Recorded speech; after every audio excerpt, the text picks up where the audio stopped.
Yeah, she's good. Oh, look at you going all digi. Hey, Ava, how are you doing? How are you doing? How are you doing? How's Sophie, your friend? Here's the Scissor Sisters. Do you know, I once heard a man go, it was 12 minutes past 7. He went, it's 48 minutes away from 8 o'clock, and here go the Lars, and there she goes. Or he actually called it the LAs. The LAs, 48 minutes past. 48 minutes past 7 on the big one. Let's roll another fat one. EC, we're on. Well, right now, it's 32, no. Thank you, Ian 59 Collins. He's minutes back after. on the other side of 1 o'clock tomorrow afternoon, and more tunes coming up after the news. We can't wait. Great, mate. It's 59 minutes after 3. Jeremy's next. I am.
Across the UK, on DAB+, on your smart speaker, on your smart TV, and on your side.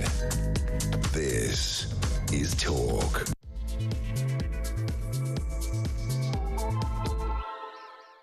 Good afternoon to you. Just gone 4 o'clock. Thank you to Ian Collins. The Housewives' Choice back tomorrow afternoon from 1 minutes drive time from now till 7. You know the score, my friends. So much to talk about. We'll guide you on the way home. Your chance to speak about anything you want to. And as ever, 3 surefire ways of getting on. You can call us right now.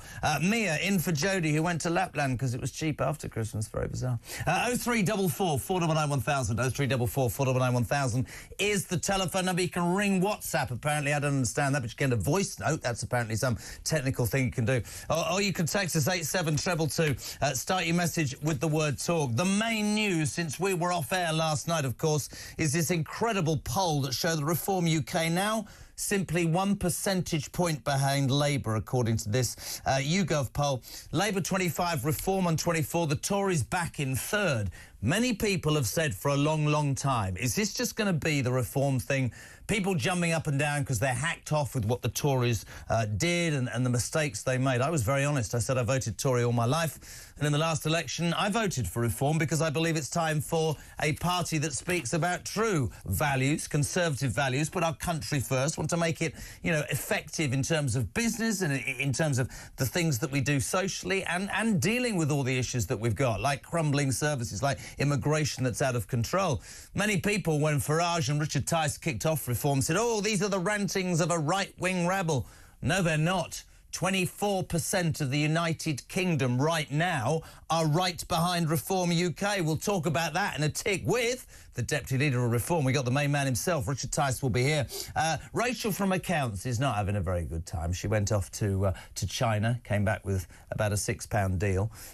Actually, interestingly, she was asked a question by Richard Tice in the Commons this afternoon and refused to answer it. Yesterday, she suffered the ignominy, of course, of not being backed by Keir Starmer, and then Downing Street said, oh, she will be the Chancellor. She needs, I think, by her own admission, to probably do an emergency budget pretty bloody soon because things aren't going well. Starmer continues to be battered by almost everybody. He's now got members of his own party saying there really should be a national inquiry into that appalling rape gang crisis that is, frankly, across the United Kingdom. There's loads to talk about, including you can't talk what you want about in pubs. That's not allowed. We'll talk about that.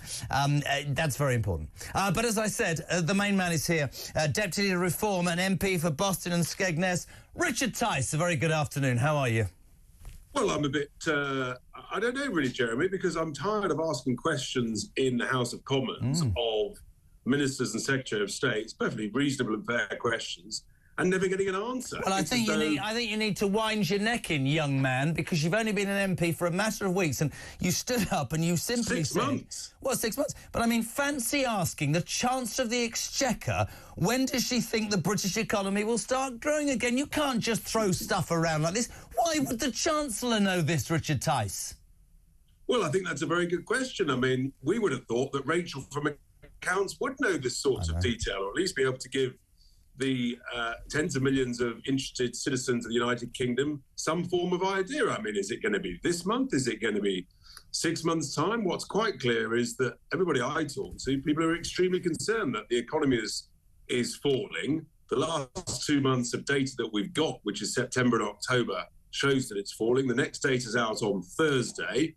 I think that'll continue the trend. And we can see the currency markets and the bond markets, clearly they're selling off because they think that our economy is going south, and the quantity of our debt and the cost of our debt is heading north. And it's that's a very bad combination. It's interesting. We've had many conversations in the last few months about how seemingly this Labour Party has very little in terms of plans. They don't seem to understand the depth of feelings about immigration, about the rape gangs, all that sort of stuff. But if you strip it down, and we've got so much to talk about, but Rachel Reeves, again, to me, just a sort of...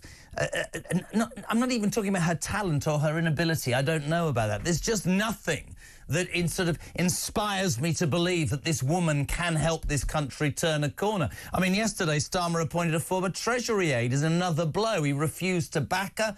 When we were on air, Downing Street came out and said, she will be the Chancellor. Well, if she's as useless as we all believe, he's then going to have to get rid of her, which is also going to undermine his authority. She looks to me as well, Richard, I'm really interested in your opinion. Every time she gets asked a question, not just by you, but I saw on that foreign trip, she looks like rabbit in the headlights. She looks out of her depth already, doesn't she? She does look like someone who's rather sort of timid, generally, and particularly, funny enough, when she's reading her statements. In fairness, credit where credit's due, I thought she was more confident in the chamber than I expected. And you could say the other side of that coin is that she's just being deluded and completely out of touch with the reality. I suspect maybe it's the latter. Yeah. And I'm just being a bit too generous, as is my way. But I have no confidence, frankly, that any of them on the front bench have any idea about how to actually make money, grow things, and create motivation for people to take risks, to be entrepreneurs. I think they're absolutely clueless. And whether it's her or if she was replaced with anybody, I have no confidence that anybody else knows what they're doing either. I think that's what's very interesting for me about your party, about reform. It's okay, you've got 5 MPs, but all of them have built successful businesses. I spoke to Rupert on the show yesterday, and he was making the point about the health service and how, you might well have to privatise certain segments. It might well be that people have to, segregate tax off and make a decision, stuff that hasn't been thought of before. We had a conversation about how GPs today, Richard, get bonuses from the government on how many people are signed up to their surgery, not how many bloody people they see at an appointment. appointments. So stuff that makes perfect sense. But you look at Rees and you look at Starmer, and we found out yesterday, apparently, Lammy has also been told he'll be Foreign Secretary for 5 years, which is frightening. And you just think these people are, in my mind, massively, massively underachieving, and not surprising when you look at them. But let's talk about the good news, which is why I wanted to get you on. 10 o'clock last night, that YouGov poll came out. Big smile enveloping the face, if you're not watching on screen, of Richard Tice. Reform on 24%. The Labour Party down from 40-something to 25. The Tories in third on 22, and that party led by the man who I still don't know what he stands for. He just wears a wetsuit. The Liberal Democrats on 14. Let me put this to you about reform. For many years, and I'm 60 this year, I was told repeatedly it would always be two-party politics. There would never be proportional representation because the two parties who have had a stranglehold, Labour and Conservative, would never allow that to happen. Increasingly over the last few years, we've seen one in for 5 years or 10 years, and then that goes wrong, and then the next people do the same. To me, what that poll said last night is that reform has simply blown a massive hole in that theory, and no longer in this country, as of January 2025, are we just talking about two-party politics, are we? I think the most important piece of data, obviously, Jeremy, is that you don't look anything like 60. But moving on to the poll, we're obviously delighted by the energy, the momentum, and people realise, frankly, that the Tories broke Britain. The Labour Party is literally in the middle of bankrupting Britain, and you've got some numbers up there, but the real point is people are not being made better off. They weren't made better off by the Tories, and Labour is making people poorer, both in the economy as a whole, but also critically per person. If your economy is flat or going down and you're importing net 1/2 to 3/4 of a million people per year, then we'll get a lot poorer, sadly, very quickly. And these are the things that have got to change. And we've got to basically have an absolute root and branch review and slashing of wasteful government expenditure. We've got to make work pay. We've got to make risk-taking pay. We've got to scrap net zero to lower the bills, reduce the cost of living. And if we do these things, all of a sudden, the economy is going to start growing again. People will start feeling better off. And that's what a government should be focusing on and doing, not disappearing and kowtowing to China. Is it? You're beginning to sound like Trump.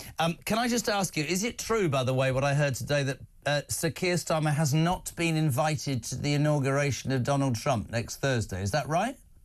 Those are the rumours. Obviously, some people have been invited from the United Kingdom, led by my good friend and leader, Nigel Farage. So, I mean, clearly I think even Alex Phillips from Talk Radio's been invited. If Sir Keir Starmer hasn't, that is an absolute... I mean, to me, that's utterly, utterly brilliant. But, Richard, I'm interested, right? Oh, hold on, we've got some breaking news, but it's only just come up on my screen. Richard Tice, you won't know this. The anti-corruption minister, Tulip Siddiq, has just resigned from the government. This is breaking news on Talk at 4:12. This is the minister, the anti-corruption minister, whose aunt was the Prime Minister of Bangladesh. She was forced out some months ago. There have been all sorts of conversations about properties in the United Kingdom and legs up and money and all sorts of stuff. Interestingly, Tulip Siddiq, a neighbouring MP to Sir Keir Starmer, always been close. He's done nothing about this. The irony of the anti-corruption Labour minister now having to resign because she's accused of corruption. First response, Richard Tice from Reform. Well, it's not a great look, is it? And frankly, I'm surprised it's taken this long. And whether or not there's any truth to these suggestions that because she's quite a good friend of the Prime Minister, that he was desperately trying to see if she could hang on. But Tulip Siddiq has done the right thing. It's taken too long. It's a terrible look for a government that came in promising integrity and public service and transparency, and it was all going to change after the chaos of the blustering, bungling Boris Johnson and Liz Truss and all that stuff. And all of a sudden, it seems the Labour Party is is struggling themselves. And I mean, that was always not before time. That was always going to be the thing, wasn't it? When you stand up, I mean, I remember listening to Starmer going on and on about this is a new way of governing, and it's not jobs for the boys. It's going to be honest. It's going to be open. It's going to be clear. I mean, this is now everywhere. It's on every screen. Your anti-corruption minister. It's just every single day this man proves, in my humble opinion, that he's out of his depth. And actually, I'm going to say something to defend Nigel Farage. Nigel Farage got a whole load of, let's be honest, crap about his stance on Tommy Robinson. That was his decision as the leader of Reform, and he was very forceful in saying, I don't want that person in my party. Some people jumped up and down and said, oh, that's not right. But that's what you call leadership, whether you agree with that leadership or not. Starmer here should have got rid of the anti-corruption minister a couple of weeks ago. And he looks weak again, doesn't he? I mean, Nigel and I have been very clear on that point with regard to Mr. Robinson for some time. And I think what Starmer is showing is that actually he is just weak on this stuff. Yeah. And is he weak on everything, though, Richard? He just doesn't strike me. We must forget the scandal on all of these expenses, whether it's glasses, whether it's suits, whether it's hospitality tickets and trips. It's a terrible, terrible look at every single level. And you might be more inclined to be generous and forgive a bit of it if the economy was growing, everything was working, you could see a doctor in a day, you could get an operation in a couple of weeks. You might say, well, they've done a great job. Here's a pat on the back and a bit of a bonus. But the reality is not. We're all getting poorer, and all they're doing is, arguably lining their own pockets. And there is no worse look than the anti-corruption czar resigning on allegations of corruption. It's interesting, isn't it? Because you just made a point there, and I've had a text immediately, instantaneously. You said you can't see a doctor. But you can if you're an illegal migrant, because I hear they're sending private GPs to those four-star hotels to make those people all right. The thing for me about reform, and reform isn't perfect, nobody's perfect, but you've got to understand, I think, as a politician, which I think you and Nigel and the team do, is that you've got to understand what the feeling is in the United Kingdom. I think that COVID, I think that the cost of living convinced a lot of what I call hard-working British people who are just surviving, haven't got a lot of spare cash, don't break the law, don't take a handout, that actually they're being screwed. They're third and fourth in the queue, and they've done right by their lives and by their country, and they don't like what they hear. I think it was very easy early on for everybody to jump up and down and say, like UKIP, like the Brexit Party, reform's it's a movement. But I think that poll last night said that there's a movement in this country of people who are fed up with incompetent politicians who don't seem to understand and gauge what we all want to happen, really. So I see it. There's an important point about this poll, which is it's from the Rolls-Royce of pollsters, YouGov. It is the creme de la creme, and it's their first poll since the general election 6 months ago. They've tweaked their methodology. And what's interesting is the Labour Party, YouGov's last poll was on July the 3rd, the day before the general election. It was. And they showed the Labour Party at 39. Labour got less than 34% in the general election. So YouGov's methodology showed Labour 5 points ahead of where they actually were. And it's interesting now that Labour have come down to 25. I mean, that is a serious collapse. It is. And we've obviously seen significant increase. And look, we've basically got a complete reset of British politics. You've got three parties, give or take in the mid-20s, plus or minus the margin of error, with only one party that actually has got a track record of people at the top who know how to make things happen, have got a successful track record of running businesses. Both the other two main parties, frankly, their track record is something to hide away from. Oh, my God. Richard, I'm so sorry to have to do this to you. You won't have seen this. This man is beyond incompetent. Jesus. In his acceptance letter that's just been released to the press, Sir Keir Starmer, look at your face, I wish I could say it. Back to tulip, Siddiq. What does Sir Keir Starmer say? The door is always open for you. So you were the anti-corruption minister who's had to resign because of allegations of corrupt practices, and our bloody Prime Minister, who can't sort jack, says the door is always open for you. So there you are, people. If you want to be an MP, you want to end up in the cabinet, allegedly you can do things wrong. I mean, that's the wrong message again, man, isn't it? Well, it's an appalling message. Oh. Maybe he's inviting her to come in with, with a new suit or a new pair of glasses or a suitcase or something for a foreign trip back to China or or back to Bangladesh. I mean, the whole thing just beggars belief. It really does. It's a tragic laughing stock. It is. And it's why the next general election can't come soon enough, because I think the British people are going to say, we're done with all of this. We need to save the country. And that's why I think we've got every prospect that Nigel will be the Prime Minister after the next general election. And I think a few people, you talked about it just then, and we really appreciate it. You said a reset of British politics. I think that's what that YouGov poll said last night. I think there is something happening, and I think people are listening. Richard Tice, Deputy Leader of Reform, thank you so much for the time this afternoon. MP for Boston and Skegness. So that breaking news since we came on air. The Anti-Corruption Minister, yeah, you hear me right, Siddiq, has finally resigned from the government this afternoon. She's been, there's been so much said and written. Her aunt was the Prime Minister of Bangladesh, forced out due to, well, allegations of given money and all sorts of things. Tulip Siddiq has been mired in the mess. She's resigned, but don't worry, because our very, very competent, no, I'm joking, Prime Minister Sir Keir Starmer has just written her a letter saying the door is always open for you to return. It's 4:20. What do you make of that? 0344 499 1000. Text to 8722. Emma Reynolds will replace her. Never heard of her. Don't want to hear of her. 0344 499 1000. I'll tell you what, the chief political editor for The Sun, he's a man. He insulted me the last time he saw him, but I'm going to remind him in a minute. Harry Cole's next on Talk Drive.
Yeah, I think it's easy often to blame tourists and foreigners. I mean, 27,000 people is not enough to swing an entire housing market. Let's face it.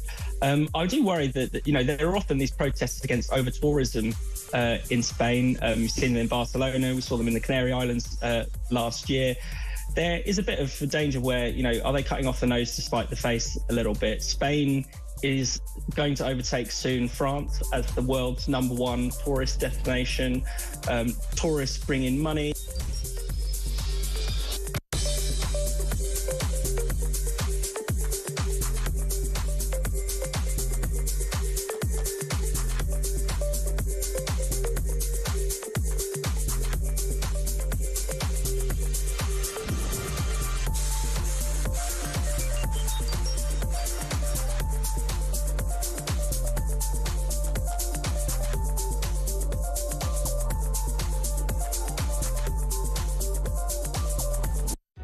Across the UK, on DAB+, on your smart speaker, on your smart TV, and on your side.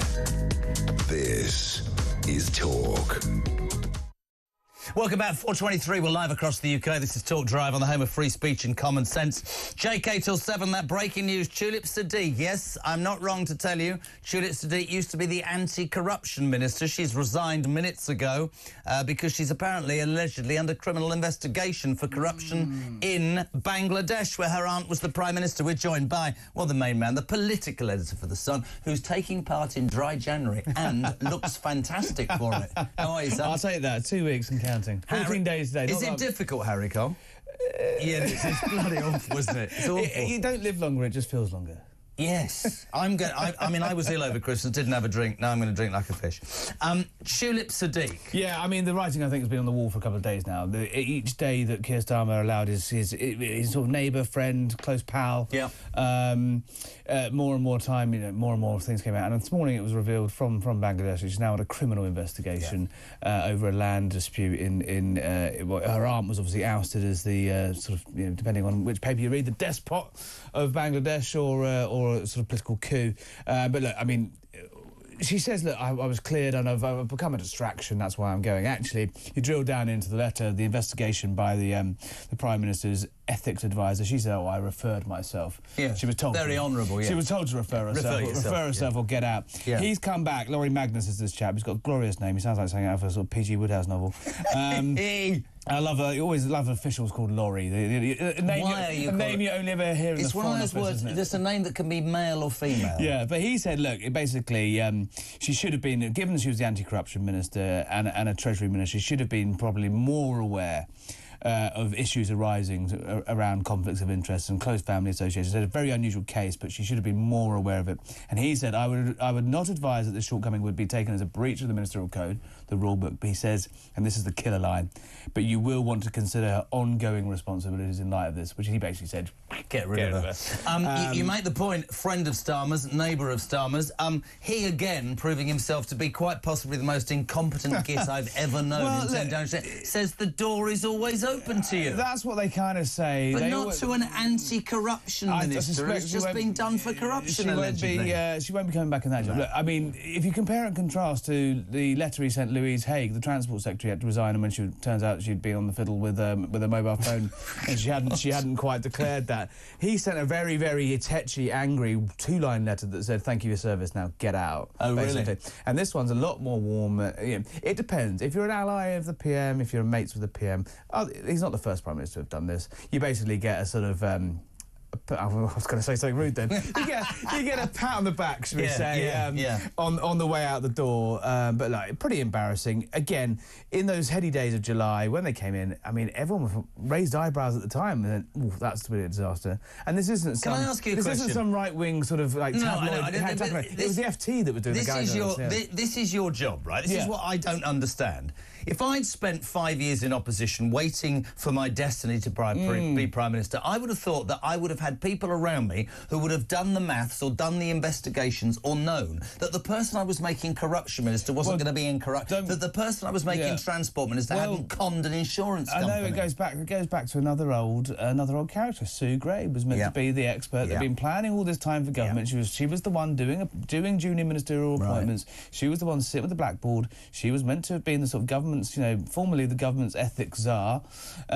Probity was meant to be her number one issue, and God knows what she was doing, because she wasn't looking into the people that they'd let into the Treasury. Well, talking about the Treasury, Rachel from Accounts. I think that's a bit unfair. Do you? Yeah, I don't. Why? I don't know. She's still the chance. I mean, there's a bit of steel to Rachel Reeves, which I think... Mate, there might be steel, but for God's sake, even she's admitted today that she might need to have an emergency budget. The problem for them is if you talk about a black hole and then you give your union mates a pay rise... The problem is they did talk... There were two negatives to begin with. They basically... being the government and being in opposition is two very different things. In opposition, you can say what the hell you want. You can sling all sorts of, rhetoric around. When you're the Chancellor saying the country's down the creek, people who make money and follow this stuff and invest in this country sit up and listen when it's the Chancellor.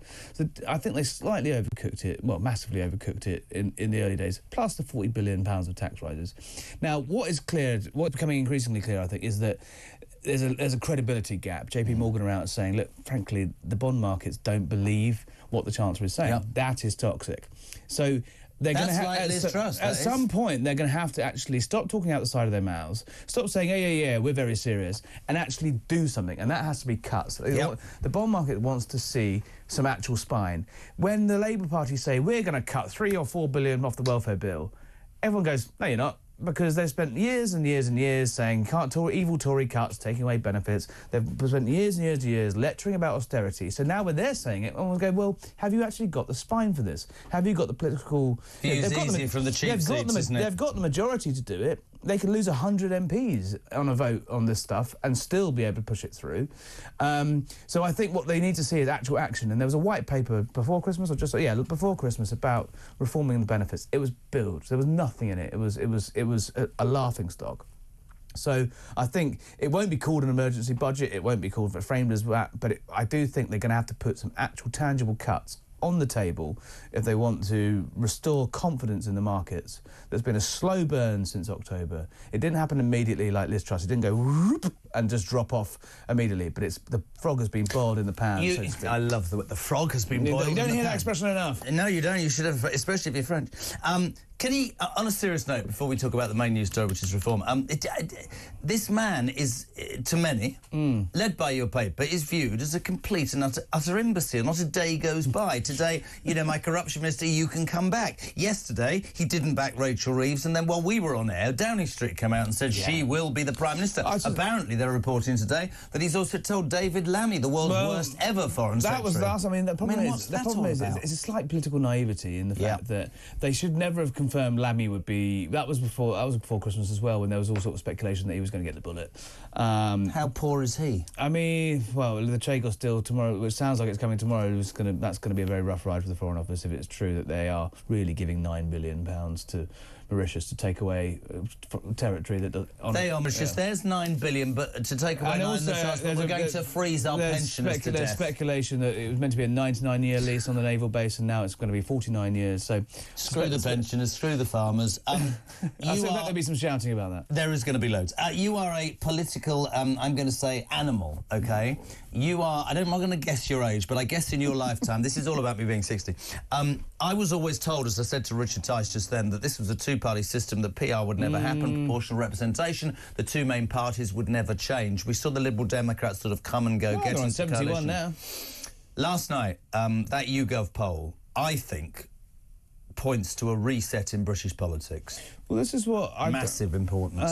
You were skiving last week when I had a chat with your lovely friend Ian Collins. Who? I wasn't skiving, it was Christmas. He's such a cheeky git, honestly.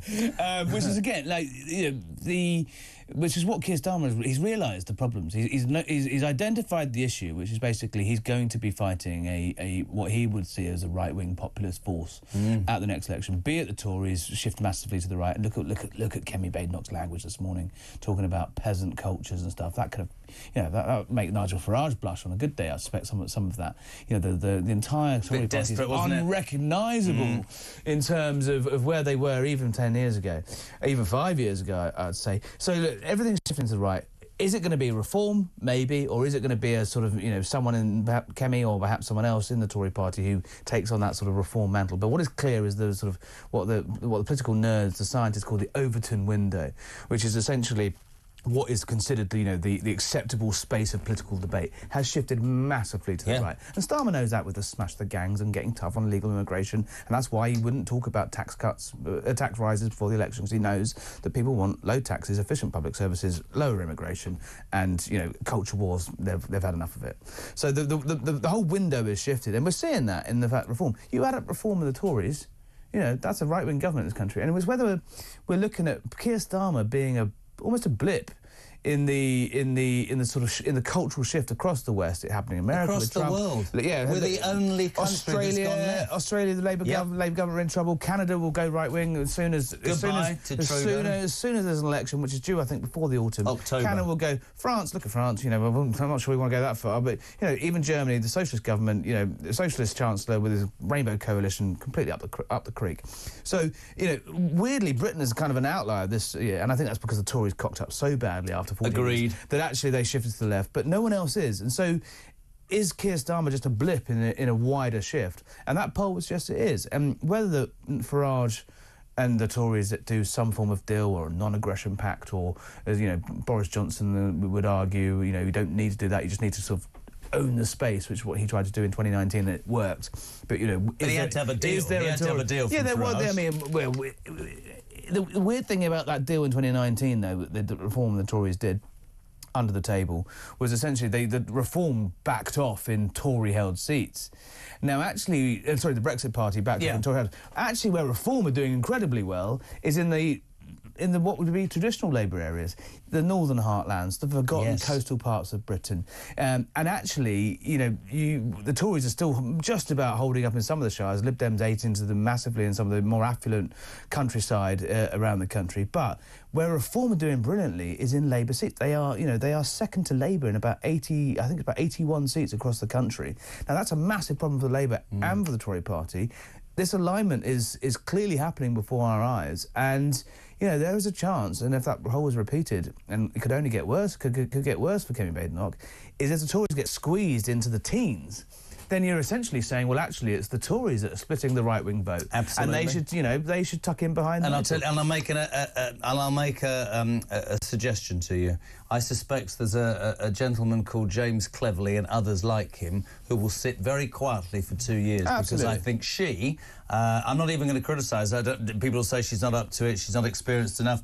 I think this is all going to be about this movement towards reform, and I think you're absolutely right. There will become questions within 18 months to 2 years about the Tories. Are they what they were? Well, the irony is... I don't know where they are. The irony is with Kemi Badenoch, you've got an incredibly gut instinct right-winger. Yep. You've got to, you know, her instincts are correct on these issues. You know, if you're a sort of right-winger and you're sort of trying to realign the country to the right, there's not much. I doubt there's very much that her and Nigel Farage would disagree on. The problem is that she's still got hampered to her is this sort of leftist rump of the Tory party that's going to howl and squeal and complain. You've already seen it. They're already trying to knife Robert Jemrick for saying, you know, alien cultures. And the problem is that can any leader of the Tory party keep that Tory coalition, which is quite broad, together when they're being outflanked on the right? I think it's very... I'm not sure any Tory leader could do it. I think maybe Boris. I think you'll get 3 parties with 200 seats. It is always a pleasure. Do you know how difficult it is to get this incredibly famous and hard-working man? And good luck with dry January. You've gone through a whole pint of water. Well, I've been to the gym, that's why. Have you really? Yeah. Get out of here. What are you doing? Harry Cole, superstar. Thank you for coming on. 0344 419 1000. Tulip Siddiq, the anti-corruption minister, has gone because of alleged corruption in Bangladesh, where her aunt was the Prime Minister. A Reform party is now that close to Labour in the latest YouGov opinion poll. What do you make of it? 0344 419 1000. We're coming back in 3 because I'm off for a wee.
across the UK.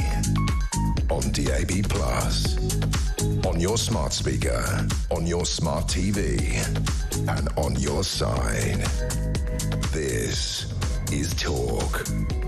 20 to 5, we're live across the UK. This is Talk Drive. JK till 7. Please do join the debate. 0344 499 1000. We've heard from Richard Tice, Deputy Leader of Reform UK, reacting to that YouGov poll last night that puts Reform literally 1 point off leading in this country. I think, and he thinks, British politics is being reset. I think there are now 3 main political parties, and I think the British public are telling this government and telling the Tories, we want change.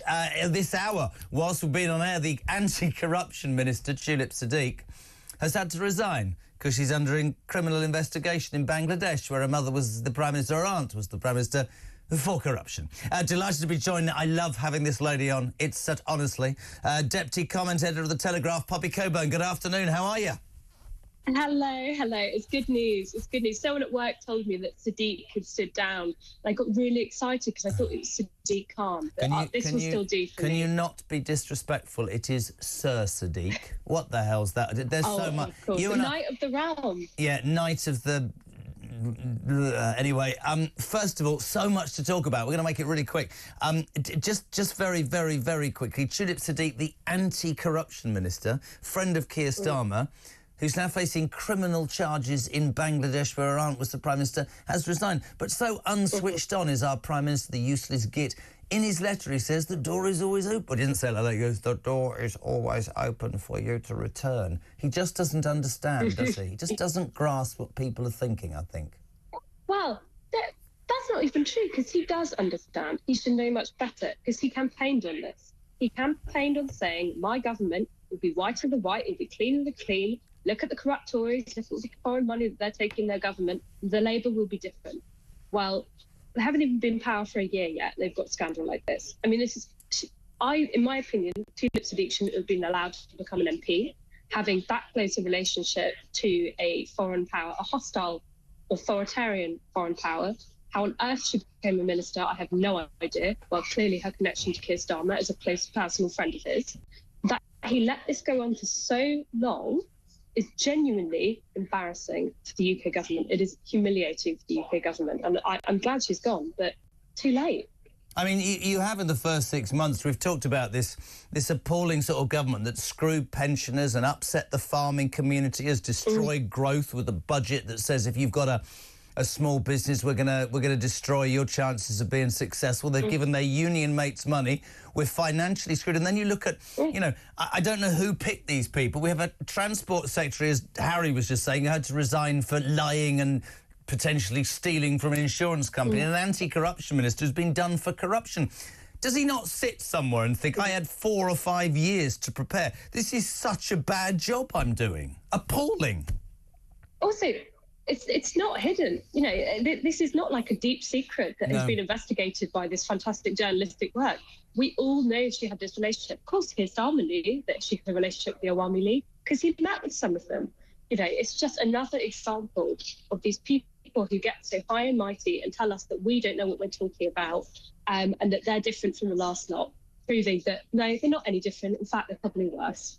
Let's talk from Tulip Siddiq to a woman who should get completely complimented every single time for her humility and brilliance. Breaking news this hour, just in, by the way, the Princess of Wales has said that it is now a relief to be in remission from cancer. She's looking forward to a fulfilling year ahead as she visited privately the staff who cared for her at the Royal Marsden Hospital, and she talked about their exceptional care. She is in remission and looking forward to the future. Just a quick comment from you on the Iron Kate, as I call her. Fantastic lady.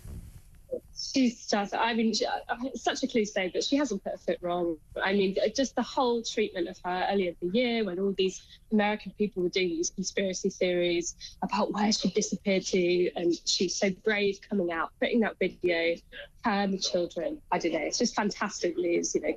Couldn't be better for her. She's just such a fantastic and brave woman. She is. Let's not talk about those 2 disaster tourists in LA who had a photo taken handing Who out. are they? Honestly, did this yesterday. Harry and Meghan, cool about getting it wrong. Honestly, let's just arrive, and I'm going to delay my cookery programme. I don't know why I'm doing that voice. I've made Meghan Markle sound like Sir Keir Starmer. Let's talk about that poll last night, because I'd love yours and the Telegraph's response to this. Last night, and it is a Rolls-Royce poll. YouGov is renowned as probably the top pollsters, one of the top pollsters in the UK. Putting Reform just 1% below Labour. This is a government with a massive majority that shed something like 50% of its vote support in 40% of its vote support in 6 months. Many people growing up were telling me always that it's two parties, it'll never be PR.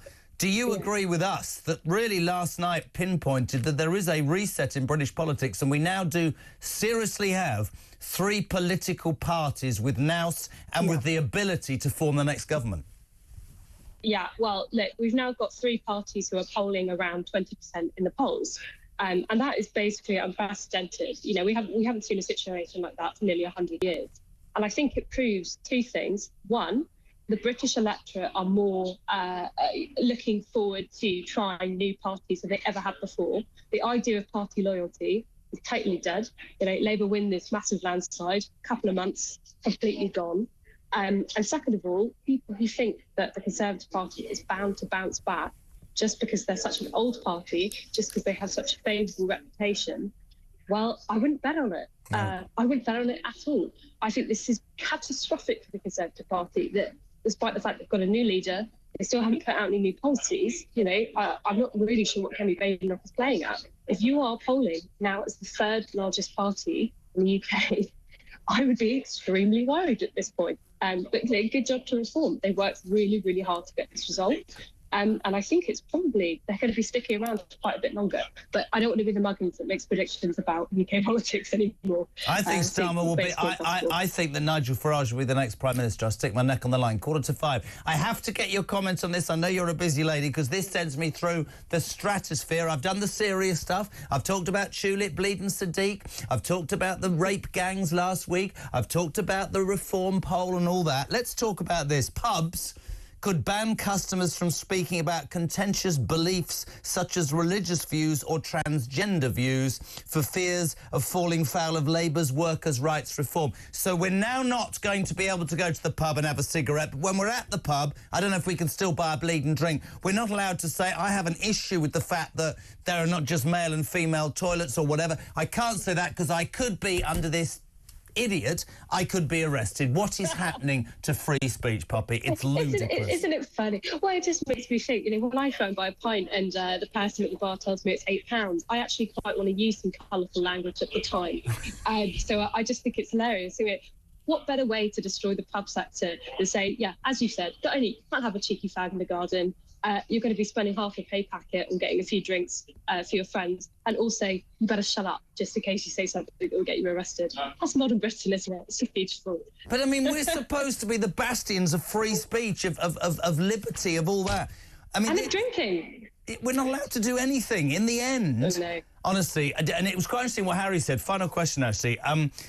Is Starmer and the Labour government just a blip? Because if you look at the West, if you look at America, if you look at Canada, because that Liberal's going to ride off into the distance, thank God, Justin, you know, woke, Mr. Wokeness. We are like this island of attempted socialism in a sort of sphere. Everybody's gone right and we've gone bleeding left. Everyone in the G7 has woken up and gone, this mode of politics doesn't work anymore. And Keir Starmer, like the last man in the bunker, is going to be continuing banging on about upgrading skills or whatever it is that his government wants to talk about nowadays, while everybody else is moving to the grounds of common sense. So we will be a small, lonely island in the middle of nowhere. But we will keep fighting. We love having you on. Poppy Coburn, Deputy Comment Editor for the Daily Telegraph. This is Talk Drive. Talk, by the way, the home of free speech and common sense. We'll never stop speaking the truth. What do you want to talk about? The anti-corruption minister who's resigned because of corruption from the Labour government, allegedly, close brackets. Reform. Now a serious political party. YouGov poll last night says you could literally see Nigel Farage as your next Prime Minister. Or are you going to support a government that says if you go to the pub, you can't have a fag, beer's going to be twice what it was, and if you dare to have a conversation about something they're not interested in, you'll be bloody well arrested. This is Talk Drive.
Well, I mean, I think, if anything, I think Kemi Badenoch's the person that should be taking this the most seriously of anyone. I mean, I think if this poll shows anything other than the massive growth of reform, it just shows that people are still totally not interested in the Tories. I mean, since the election, I think lots of people thought that post-election, Labour come in and then people say, oh no, actually, I'm going to go back to the Tories, this is worse. But it just shows that people are so put off by the last 14 years of their governing that is still not an appealing choice for people.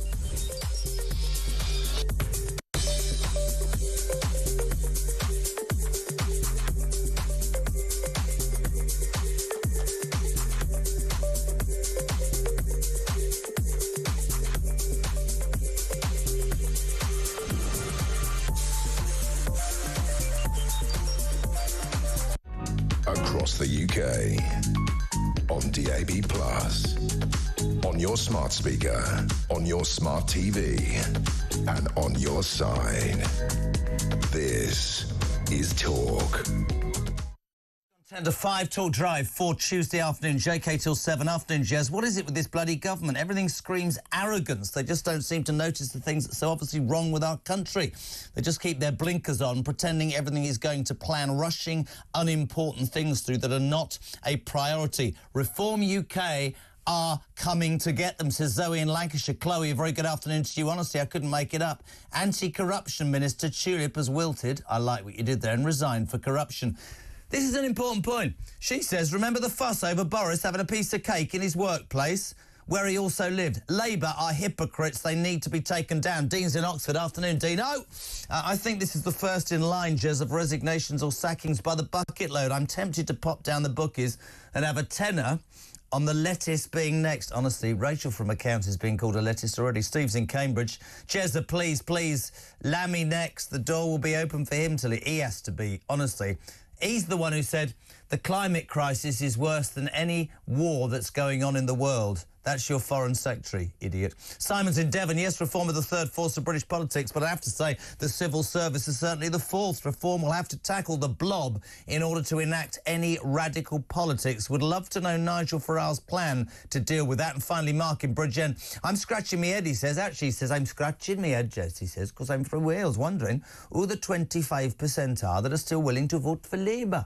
No idea. Crap. 7 minutes to 5. 0344 419 1000. Text 8722. Start your message with the word talk. We'll head to Hereford. Chris, you're on Talk Drive. A very good afternoon. How are you? Oh, not so bad. I'm just speechless as what's happened to this government because it's just. I think we've got Mr. Bean in charge of this country because he just have not got a clue what he's doing. How did he? All right, hold on a minute. I don't think he's got a clue. I don't think he's got a plan. I think he's all about reactive politics. I don't think there's anything proactive about Keir Starmer. I don't think, it might sound really harsh to say this, but I guess it's very easy to get elected when a party you're standing against are as incompetent and so useless as the Tories ended up being. But because of that, I just don't think all of us, all the people that voted for Labour, in desire, quite rightly, to get rid of the Tories, understood what was coming. I'm old. I could have told you what's coming. This man, right, is not up to scratch. His Chancellor's not up to scratch. His Foreign Secretary is not up to scratch. And we've got these people for 5 years, Chris, and there's nothing we can do about it. Well, there's absolutely nothing we can do about it. And the thing is, I blame the last government. I blame the Conservative Party because because the Labour didn't have no policies when they come into power because the Conservatives just imploded and we're lumbered with Keir Starmer. He hasn't got a clue. What did you make of that? I thought groundbreaking poll last night when Reform literally 1 point behind Labour for years and years. All they talked about is two parties. It's never going to change. If I'm Kemi Badenoch today, I'm worried because I'm suddenly third, and I think Reform. I don't think they'll win people don't like this. I think there will be three parties with 200 seats. And then, as Harry Cole says, you've got yourself a big situation. Are Reform going to talk to the Tories? I mean, it's changing, isn't it? Were you a Reform voter? Am I allowed to ask that? Well, no, I was loyal to Conservative. And how bad Conservatives are, our seat in North Herefordshire was Conservative for about 200 years, right? Yes. And basically the Conservatives lost the Greens. To the Greens? To the Greens? Yeah. The Greens who want to charge 50% tax on everything? Good God, man. That's how bad the Conservatives were. Oh, God. Chris in Hereford, thank you very much indeed. Jez says Dusty. No, it's Paul in Luton. I don't even know I read that. Paul in Luton is not Dusty. He says the only thing missing, and I hope it happens soon, Jez, is a couple of MPs walk the floor and join reform from both Labour and the Tories. I'm telling you, I don't care what anybody says, I reckon loads and loads of people. You can talk about loyalty and you can talk about being in a party and all that, but when you start to get hundreds and thousands of letters and emails from your constituencies, emails, of course, I'm too old, saying, listen, we don't agree what you're doing with pensioners, we don't agree that you won't have a national inquiry into the rape gangs, we don't agree with the way you're treating the farmers, that is when MPs will suddenly go, why am I going to defend Starmer? I think it's going to be fascinating, and I think the most important point raised so far in this hour is how we're the only country in the West that's gone left. Let's go to Leeds. Steve, you're on Talk Drive. Good afternoon. Good evening, Jeremy. How are you? I'm all right, my friend. How are you? Yeah, I'm good, thank you. Just a quick one about this poll. I don't think people realise how much of a watershed moment this is. In the last 6 months, Reformers' votes gone up by 10% in the polls. Yep. So if that continues over the next 6 months, that'll put Reform on 34. Now, that might be the trigger for an early election. Because if you're Sir Keir Starmer and you're looking at them rising that fast, if they end up at 50% in 2 years, you're wiped out. So do you take an early election when they're on 30% in the hope that it will actually lead to a coalition, not of you and Reform, but of you and Liberals and the SNP?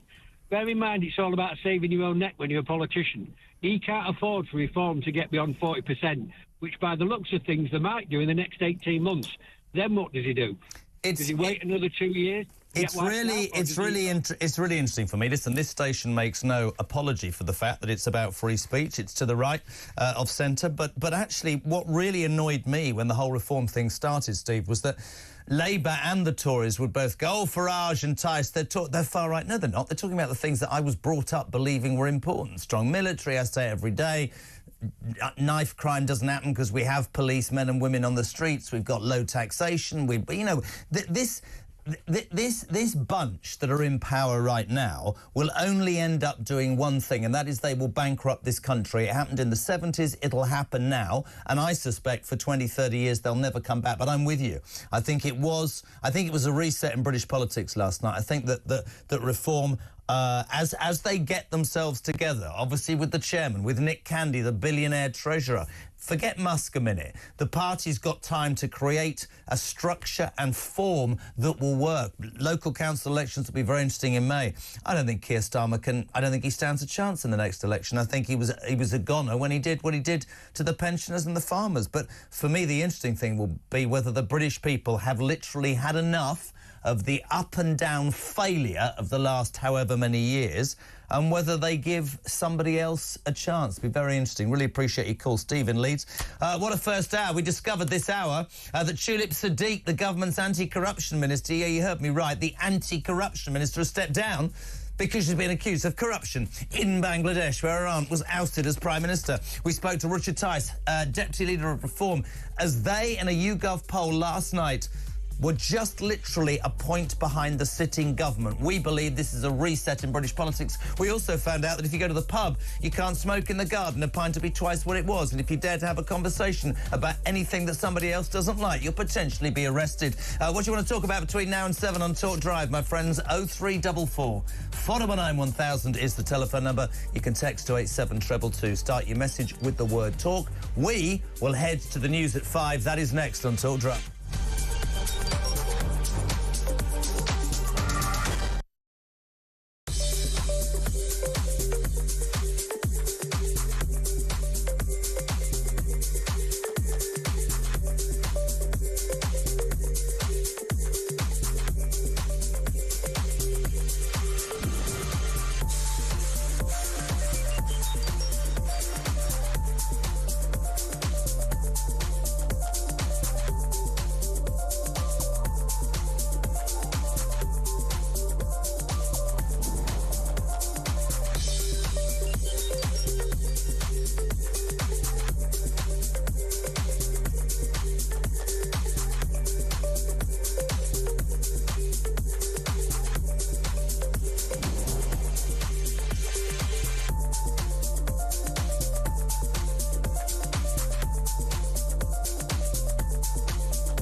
across the UK. On DAB+, on your smart speaker, on your smart TV, and on your side. This is Talk.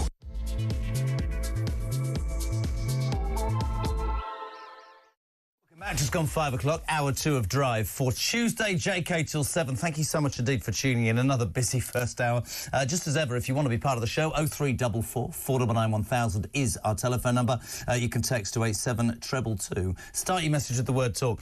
Delighted to be joined now by talk presenter, broadcasting legend, and a good friend of mine with the sartorial elegance of a top Milan-based model. Russell Quirk, good afternoon. Wow. What is that next to you?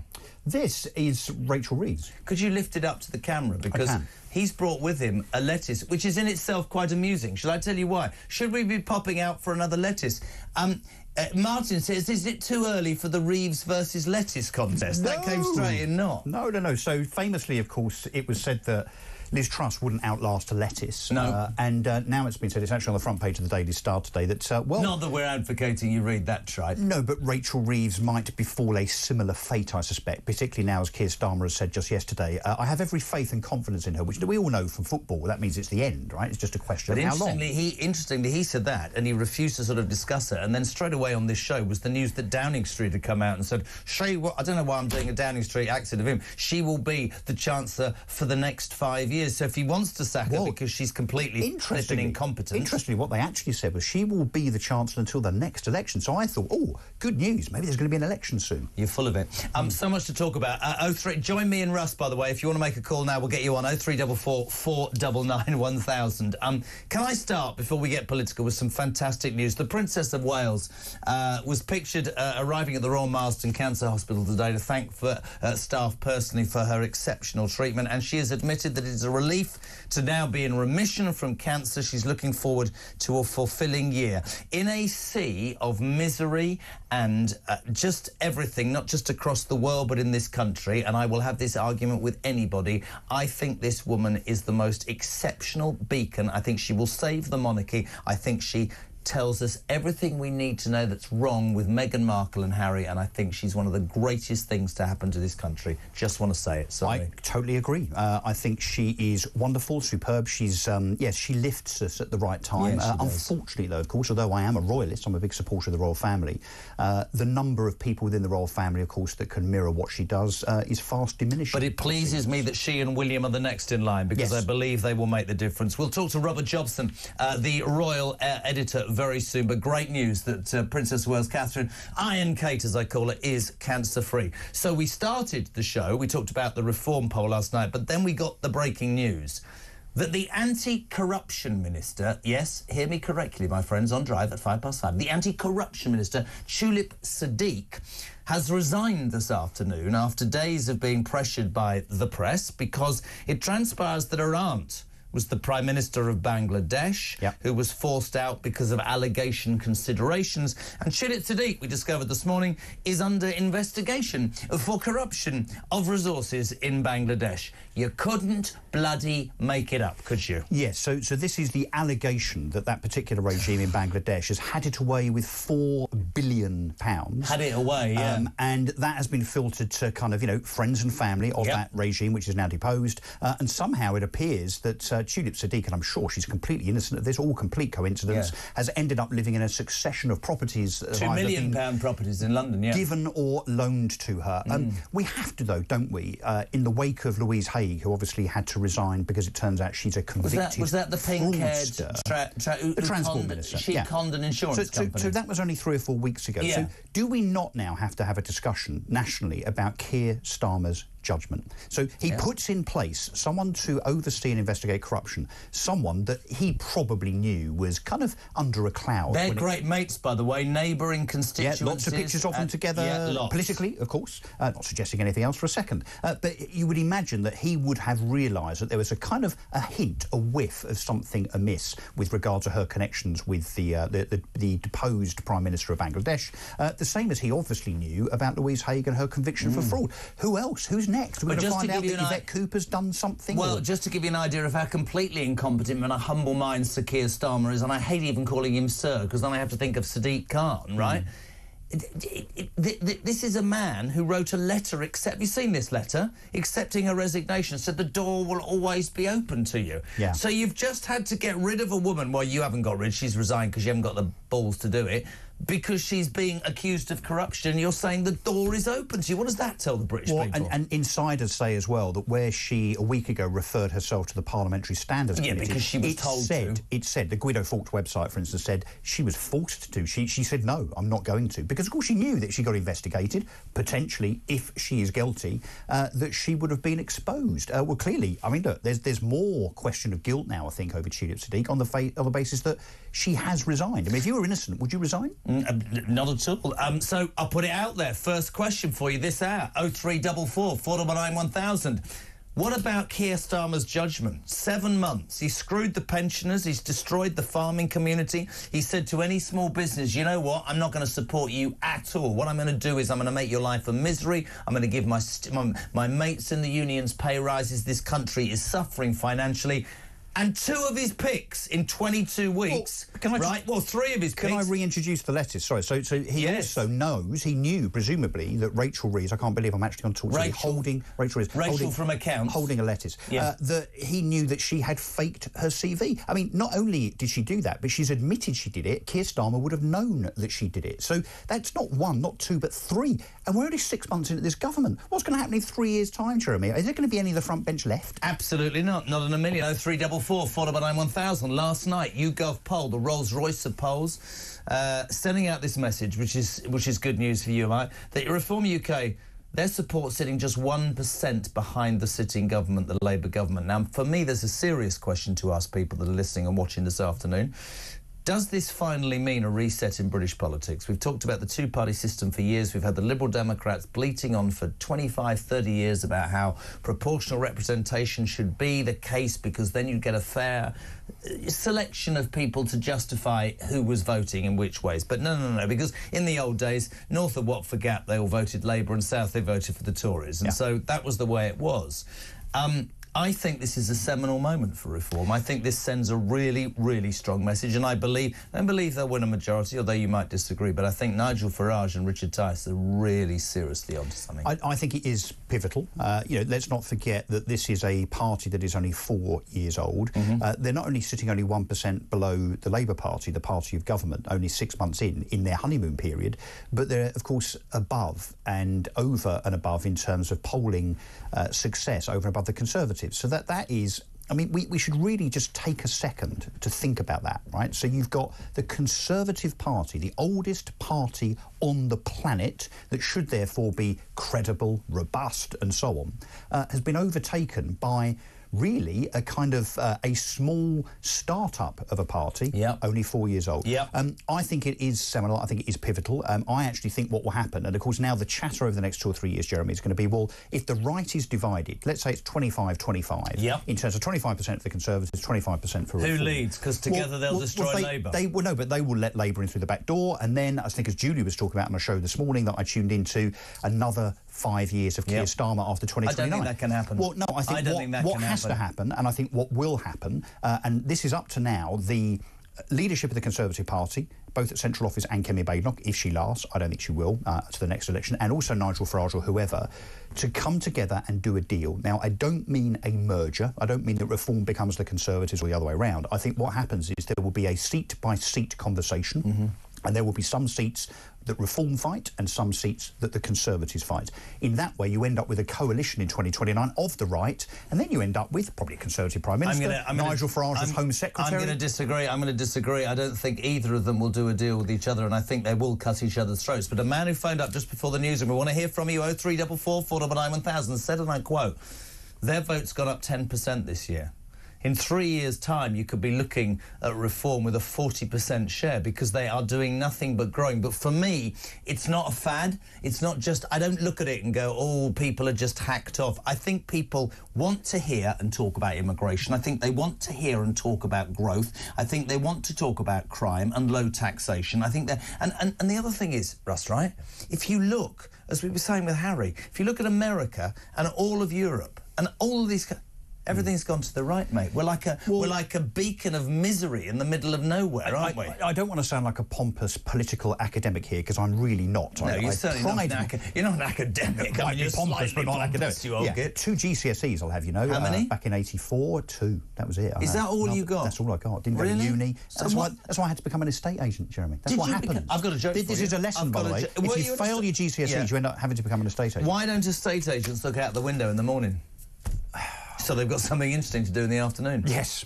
Were you really an estate agent? I was. A mental flyweight. Can we move on? No. Can we move on just a little bit? I want to talk about that and the hair transplant, because the hair transplant is now looking Badger-esque, because it's dark, the transplant, and the rest of it's white. Yeah, but that's not a bad look. Is it? Well, it's like all gangsters and like kind of skunk. movie villains. They have their names. Movie. Russ the Badger. Have you seen the Badger today? Yeah, I think he's been in. Can I just make a point about the Conservatives and Reform? Have you noticed what's starting to happen? And we will be talking about this, I'm sure, over the next few weeks and months. You've got Reform now being criticised for moving a little bit towards the centre, based on what Nigel Farage said recently about Tommy Robinson. Well, Tommy Robinson, and also what's her name, Begum, and he is quoted as saying we should consider having him back. I'm not quite sure he did actually say that, but anyway, he said we should have a conversation. Yeah, and he's also said absolutely fundamentally I think it's wrong, but he also has questioned the wisdom of blatant deportation. So Farage, all of a sudden, moving to the centre because I think he's trying to make the Reform Party more professional, more electable. At the same time, and I don't want to jump the gun, because I think you want to talk about this, we've got Kemi Badenoch today talking about subcultures and peasant backgrounds relating to people that commit child rape. And this is a woman, by the way. But she's gone to the right. She's gone further than and generic. So they're kind of swapping over. To go. Yes, they're swapping over, and the Tory party does. This is a really interesting thing, because, and I think this is where Musk has his problem, right? Because Donald Trump, love him or loathe him, be it criminal investigations, women jumping up and down, people saying they're going to try and kill him, did not deter from what he believes. Now, maybe that'll be a disaster again. Maybe Trump 2.0 will He's be never like changed his view. No, he won't change his view. To get elected in this country, it seems, politicians have to make allowances. So you're right.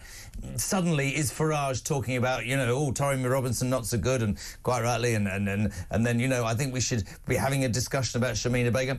And Kemi Badenoch blames grooming abuse on people from peasant backgrounds. And Robert Jenrick 2 weeks ago calling people that come here on small boats aliens. I mean, so you know that is the language. I'll tell you what, they're almost trying to out-reform. Let's have a little bet with the 2 GCSE Badger from Essex. All right, the estate agent, Badger, the estate agent from Essex. I reckon that Badenoch won't last. I don't think so. I reckon that somebody like Cleverly or somebody straight down the middle. I don't. I hope it's not Cleverly. I think it'll be Jenrick. I think Jenrick will get another bite of the cherry. No, I don't think he will. Because I think he talks a good game when it comes to being right-wing and not far-right, not a thug, centre-right. He talks a good game. I'm not quite sure. I'm not convinced he really is as right-wing as he portrays, but he does make the right noises. And I think Kemi is now trying to out-Jenrick and out-reform. But we're not buying it because, of course, Kemi Badenoch doesn't come out with any policies. Well, somebody said to me yesterday, oh, the thing about it is, bless her, it's all a bit quick and she needs to spend time working out where the Tories... She knows what her values are, doesn't she? Well, presumably she does. Listen, this is interesting. Two-tier Keir is so weak he'll never sack anyone. He would rather resign, says Margaret Starmer. Now, this is quite funny, Ryan. Even will laugh at this. Starmer has succeeded Meghan Markle as the most hated man in Britain. I thought she was... Oh, we can't say that, can we? I don't know. Rob's in London. By the way, have you heard this news? Have you heard this news? Pubs could ban customers... This is just going to wind the hell out of me. No, don't. I read this morning, honestly, please. Pubs could ban customers from speaking about contentious issues like transgender rights or religious views because that doesn't sit with Labour's workers' rights reform. So basically, if you and I go to the pub, we can't have a fag in the garden, a pint's £8, and if you say to me something that's offensive... We start talking about immigration. We could be thrown out and reported, and you could be arrested for being a racist. Yeah, so the epicentre, the bastion of a free speech environment is surely the good old British pub, right? So now, under Labour's crazy laws, and this speaks to the whole thing around, non-crime hate incidents and so on, and the online act that's going to seek to try and stop us talking openly about and candidly on social media and so on. You can't offend anybody. This is straight out the same playbook. The fact now that because it might offend a snowflake barman or barmaid, you won't be able to talk openly in the pub about what you truly believe as a matter of freedom of speech about crime immigration or whatever. I mean, talk about sanitising society. This is what we used to call fascism. I know, couldn't agree more. Let's go to the phone lines. North Yorkshire, Kev, you're on to Russ tonight, you're on Talk Drive. What you got?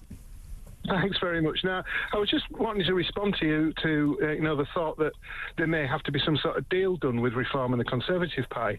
I really don't think there will be, and the reason I don't think there will be is because by the time we get round to dealing with this issue in 3 or 4 years' time, the country will be in such a state, the Conservative Party will be nowhere to be found. The only option for people will be reform for any change, and I really think it's just a political whim for people who don't know where to go, that think there needs to be a deal between the two, because there really doesn't. I think it's a very interesting point that I do believe that moment last night, that poll was quite seminal, Kev. Both of us, Russ and I do, because we've been brought up to believe two-party. I think people are genuinely now saying, for all sorts of reasons, we've had this yo-yo situation where Labour does this, the Tories do that.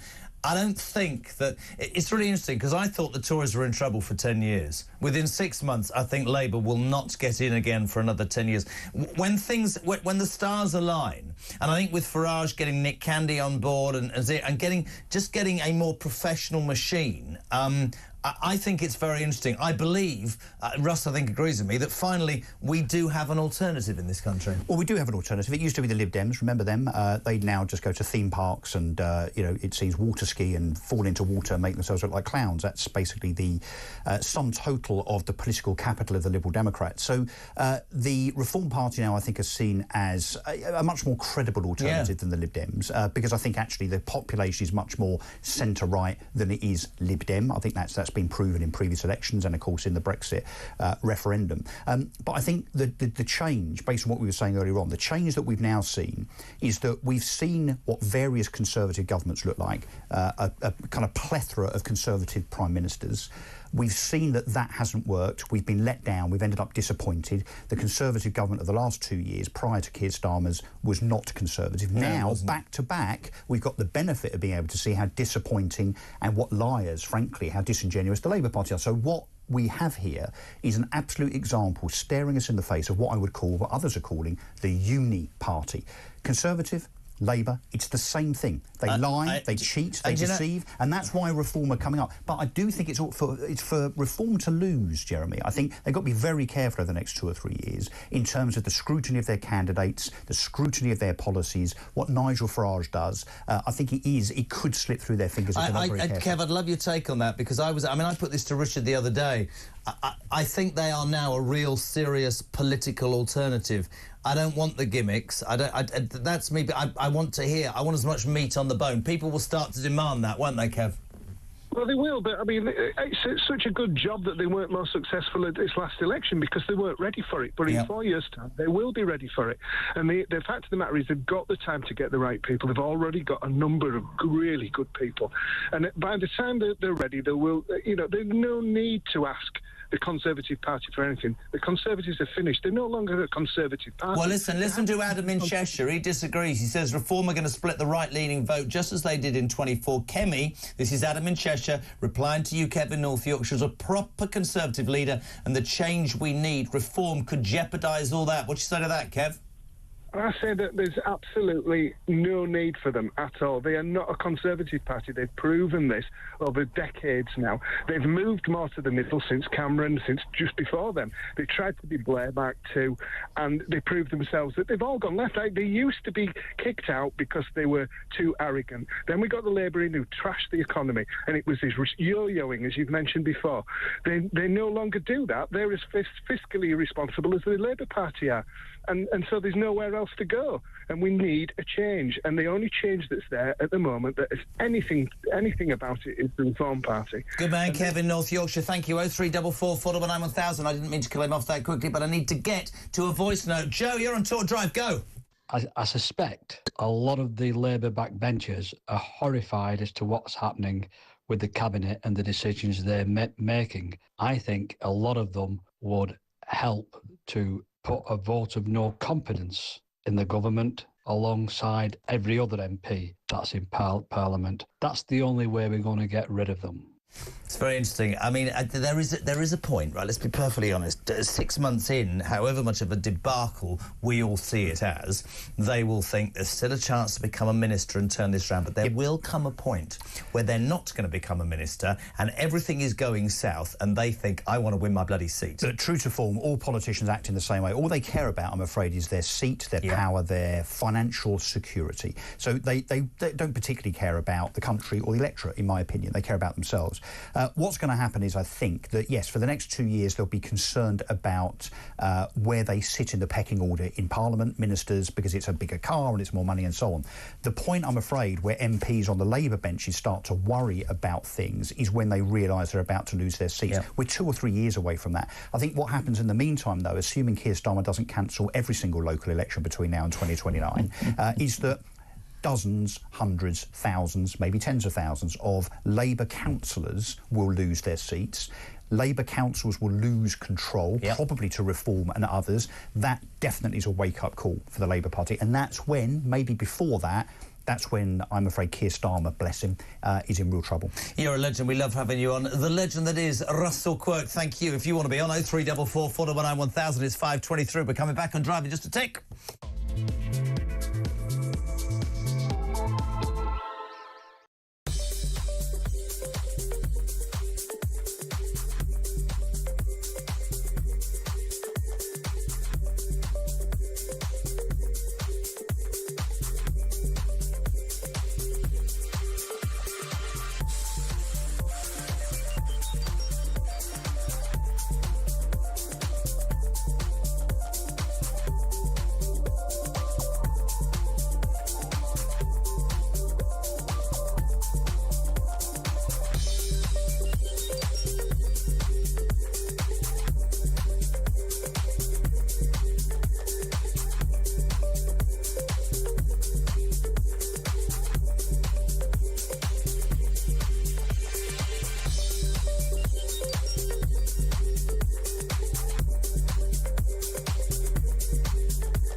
I mean, now we seem to have the perfect storm. This government can't cut taxes. In fact, they've raised them. This government are now saying they're going to be ruthless public spending cuts.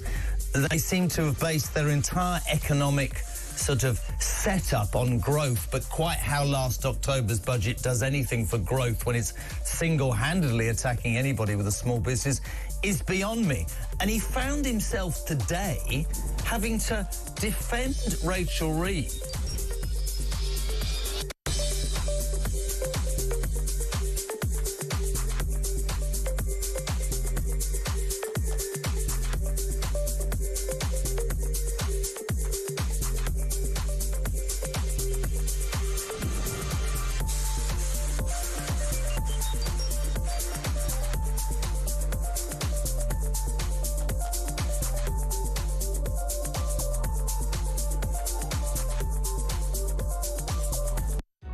Across the UK, on DAB+, on your smart speaker, on your smart TV, and on your side. This is Talk. 5:25. This is Drive Time on Talk, the home of free speech and common sense. Hello to Sean in West Yorkshire. Jez, a point to note, Reform must resist any defections from the Tories. As the Conservatives will fall away, its MPs will go into self-preservation mode. Couldn't agree more, and try to join Reform. Reform needs to be careful not to accept anybody simply in terms of trying to win a seat. I think that is really, really good advice. Ben's in Plymouth. I voted Reform from the start. I'll keep voting Reform in every election because I believe we need change. Good afternoon to Dave in Portsmouth. Jez, please someone put the plug back in, as this bloody country is sinking faster than the Titanic. It's not even safe to pop down the local or the football club, have a drink, have a fag and talk to your mates about what's hacking you off. You could be absolutely right. Good afternoon to Caroline. She says, I have to agree with Russell. If Reform moved to the left, I will go back to the Tories. Nigel needs to maintain his position. Adam Scott, thank you for tuning in. 0344 419 1000. One of the breaking news stories in this hour, and it's always Drive that the stories seem to come out, was the news that the Princess of Wales, the amazing Kate Middleton, visited the Royal Marsden Cancer Hospital this afternoon to say thank you to the staff who treated her so well during her battle with the horrible disease. She admitted it was a relief to now be in remission, and she says that she's looking forward to a fulfilling year ahead. She thanked the staff. We've got Robert Jobson, the Royal Editor, 2 days in a row. He's very popular. Welcome back to Drive. How are you, my friend? Very good, Jeremy, very good. Can I just say before we talk about Kate, the difference between today and yesterday, we're talking about the disaster tourists, Meghan and Harry, you know, out there for a photo opportunity. And today we have class in a glass, a woman who has maintained a dignity through her cancer battle, who just seems to call it, Robert, right the whole time, doesn't she? Whenever, I mean, she doesn't seem to need help to just call it correctly. And the other thing, Jeremy, actually, you've got to give credit to the palace for the way they handled it. There were no people outside. This is a working hospital, the Royal Marsden. There were no paparazzi or loads of photographers outside. There was just a photographer inside covering the event. It was all done very, very well and organised. So I think that was... So there wasn't a mass hysteria that we seem to suggest that comes around with the Royals. It was beautifully handled. I think she just wanted to say thank you to those staff. That, I mean, we didn't even know she was going to the Royal Marsden, is the truth. That's how under wraps it's been. And I think she's just showed her true class the way she handled it all. And some of the things she was saying, thank you to the nurses and to the other people that were being treated and going through what she's been through in terms of the chemo. She was there to give encouragement, and you could see the smiles on people's faces and as she was hugging them, and it was genuine. It was a really important visit. And I think those sorts of moments are when, you know, and the Royals always important to me growing up, as you know, but those are the very moments where you can touch the British people and provide solace or hope or direction or whatever. And I go back to it for a reason, because the minute I saw that today, I thought, I want to get Robert back on, because we did talk yesterday about these two wannabes who deliberately, quite rightly in their minds, and I didn't have a problem with this, decided to turn their backs on the monarchy and then systematically used almost every opportunity, every photo opportunity to try and either knock it or make money from it. And yesterday those appalling pictures, I mean, what's happening in LA is disgusting and awful and wrong, and God knows why or how or whatever, but and people's lives are being decimated. And it doesn't matter what you earn or who you are, to lose your home must be awful. There we saw them handing out sandwiches, and then of course immediately we hear, oh, she's decided to stop with her current Netflix show because, you know, helping out with the fires. You don't get that with Kate. You don't feel like she's doing something for the sake of doing it. You feel she's doing it because she's just genuinely normal. And people, anti-royalists will say to us, Rob, they'll go, no, she's not. But she is, isn't she? She's a mum and a wife and just a woman who gets it. I think that she's so crucial, as you said yesterday, to the future of the monarchy and the future of the royal family, because she's the real, you know, stall, I think, in the way that she's behaving. And she's a really, as I said, a class act. She's somebody that I think isn't in it for the kicks. You know, she's not there. She's not, this isn't all about her. This was all about them. And today they've taken on, her and William, the joint patronage of this. And I just feel that that's all about raising awareness for cancer. It's all about raising awareness for the hard work that the staff do. And I think that's the difference. It's not about them. It's not about monetarising their position. It's about genuinely saying thank you. Do you think we'll find out more, Robert? You'd be in the know far more than us, but do you think we'll find out any more about her illness as time passes, or do you think that's That's done now. I've said thank you to the hospital. I'm getting on with my life. Do you think we'll get details as the years pass or not? Well, only journalistically. I don't think they will release anything. I think that the line on this would be quite clearly she's in touch. She's shared certain amounts of information. She's entitled to her privacy over her health. She's shared the fact that she's had chemo. She's shared the fact that she, all the details she's given, which hasn't been very many. But we do know that she had cancer and she's now in remission. I don't think she'll share any more now. Just actually, while we talk about that, do we know the latest on the King and his cancer? What's the situation there? Well, we know that the King is still having chemotherapy. So there's quite a big difference there. We know that he's still undergoing that. And we don't know, there's been no details. There's been a lot of speculation as to what cancer it is. And there's been a degree of transparency on that. But we do know that he's still undergoing chemotherapy. There's a headline, you won't see it on the telly, that says Cheerful Kate, and I think that's so right. And I think that you made such a great analogy. I went out last night and a couple of friends of mine said they loved what you said, that you made the analogy between the Queen Mother and I and Kate. After the Second World War, after the debacle of the abdication and this shy husband of hers, he became king. He had the stammer, the King's Speech, of course, that wonderful film that was done. And she was this wonderful woman, and she went amongst the people after the war in the streets and just garnered such loyalty and love. And I just really feel the same about Kate. And I hope that she's well enough to, when I say be utilised, I don't mean that as it sounds, but I think that if a body that you and I believe so strongly in is going to survive, she has to be at the absolute forefront of it. And I think that analogy is right in that respect, because I think she is very much aware of her position, and the position as a mother in preparing her son and her other children for what they've got to face going forward.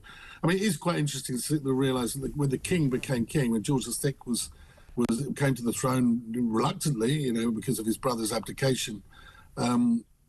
And you see a lot of analogies, I think, between Edward and Harry and Meghan and Wallis Simpson. You just do. Mate, that's written. There's got to be. The similarities are on air. They're just scary. But with George, he was only the same age, a little bit younger than William is now, when he became king. And I think that a lot of people forget, because he always looked such an austere figure, a bit older than his years. But he was only 40 when just shy of 41 when he became king. And so I think that William is going to grow into that role. I think what we saw with him meeting with Trump was quite an important step in terms of diplomacy, particularly with what we've got going on with our Labour government and the clear disconnect with the American administration. Apparently he hasn't been invited to the inauguration, apparently, our Prime Minister. That's hysterical, mate. No, but they're going to send, I think, what's that from, they'll probably send, Mandelson, and that'll be it. But I think that William will probably go to the inauguration. I don't know for definite, but someone of the royal family will definitely go. But look, bottom line is Kate is crucial to the royal family, as you said, and we saw really what she was all about today. And that wasn't for the cameras. That was genuine. But it also does still give us an uplift to those people working so hard to help people with cancer, and also all those patients today would have just felt that little bit better because of her visit. Couldn't agree more. Always good to have you on. Robert Jobson reacting there. The Royal Editor, the Princess of Wales, visited Royal Marsden Cancer Hospital today to thank staff. She's in remission, which is fantastic news. And there will be people listening to this who aren't royalists, but I'll tell you something. That woman has a major role to play. 0344 499 1000. That is the telephone number. We'll get you on in the next 10 minutes or so. You can text your words of wisdom, like Stephen Cambridge. This government is like being shipwrecked and being picked up by the bleeding Titanic. What do you make of it? The main news today, Reform are 1% away from being the most popular political party in the United Kingdom. Tulip Siddiq, Sir Keir Starmer's friend, political friend and neighbour, has had to resign as the anti-corruption minister because, and I'm not joking, she's being investigated criminally for corruption in Bangladesh, where her aunt was the Prime Minister. You heard from Robert Jobson about the amazing Princess of Wales, in remission and out of chemo. And perhaps the story that's really got you going, and it's my favourite of the day, is the government now want to control what you say when you're in the pub. If you go to the pub, you can't have a fag. A pint's twice what it was. But now pubs will ban customers for having conversations about, I don't know, your religious beliefs, maybe what you think about immigration, maybe what you think about transgender, maybe what you think about anything. If it offends some 12-year-old bartender, they'll be able to phone up the Stalin police or the Starmer police and we'll all be arrested for having an opinion. What do you make of that, my friends? Free speech, my backside. 0344 419 1000. Back in 3.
Across the UK, on DAB+, on your smart speaker, on your smart TV, and on your side.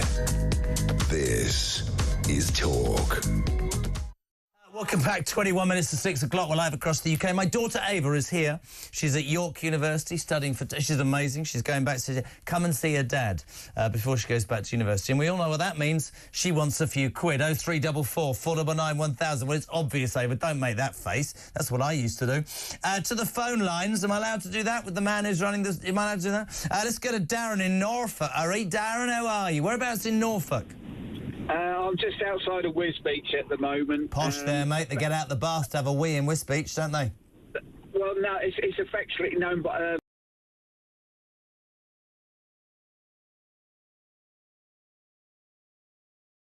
afternoon, by the way. Good afternoon to you too, my friend. Very quickly, I was always brought up not to speak about politics or religion in the pub anyway, so that makes no difference to me. But the real reason I rang was that we've now got the minister... Tulip Siddiq, the corruption minister's had to resign, yeah? That's correct, yeah. We've also had the other one that resigned over Louise Haigh with the pink hair. She was the transport secretary. She lied about having a phone nicked and conned her insurance company out of 300 quid. Yeah, she's gone as well, yeah. Right, so Rachel from accounts... Yeah. It's actually been proven and she's admitted that she lied on her CV. Yeah, bunch of liars in government, yeah. Right.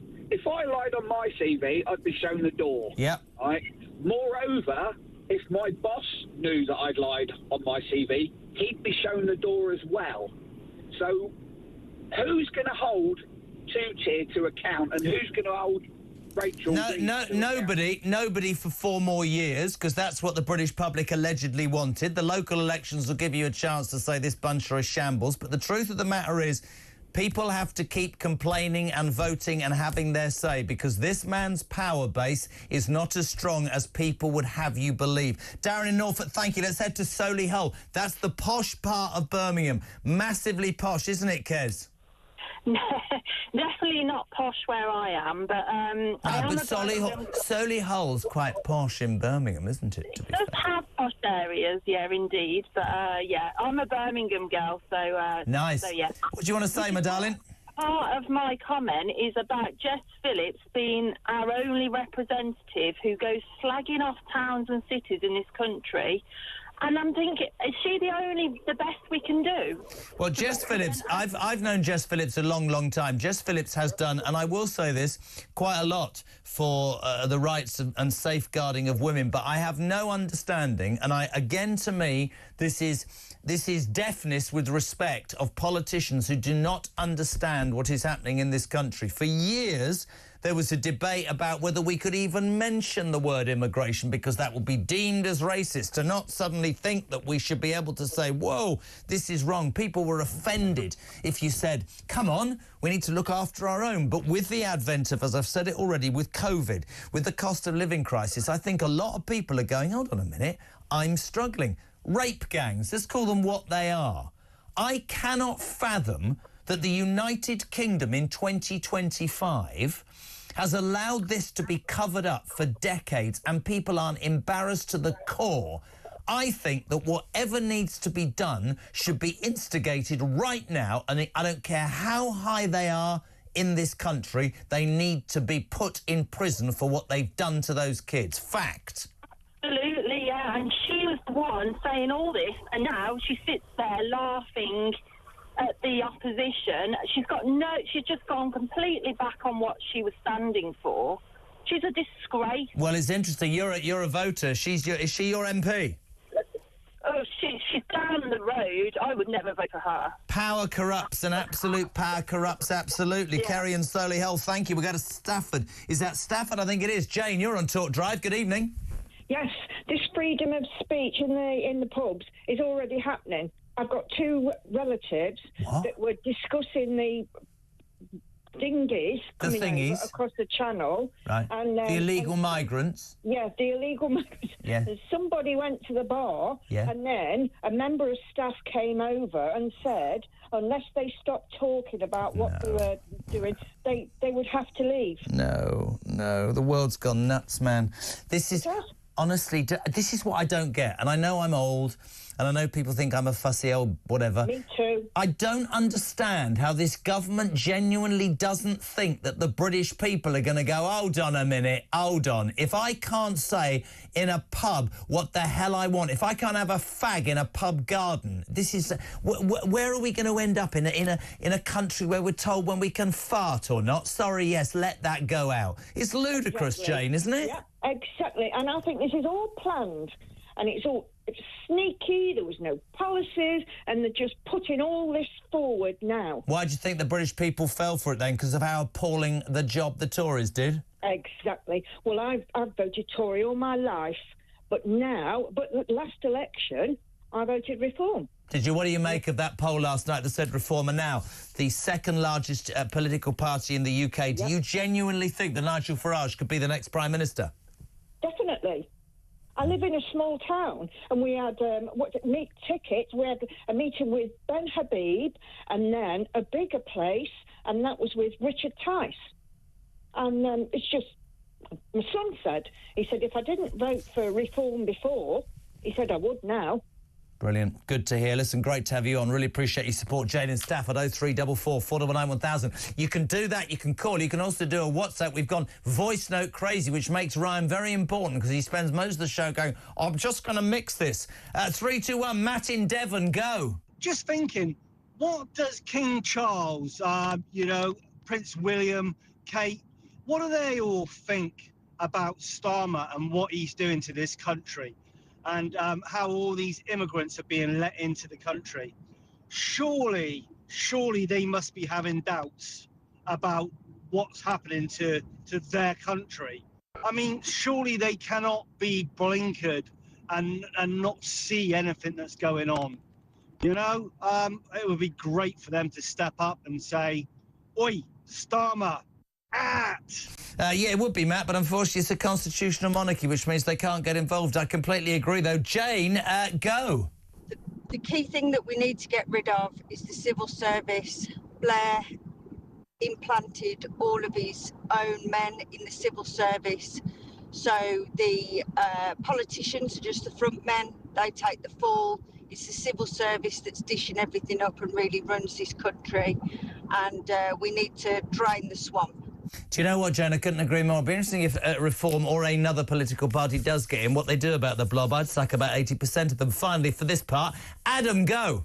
Oh, it's Adam from Burnley. I'm glad you like my song over Christmas, away in other countries. I do like the idea of Farage and Reform maybe teaming up with Conservatives. If that's what it takes, I'd take it. They could even call themselves the Reformatives. Anything to get rid of two-tier, three-gear, no idea, farmer, harmer, granny and barmer, starmer. It's utterly brilliant. 30 minutes to 6 is his drive time.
She probably doesn't have much longevity in her as a Chancellor, but I mean, I wouldn't expect her to go until next year or the year after that. Really?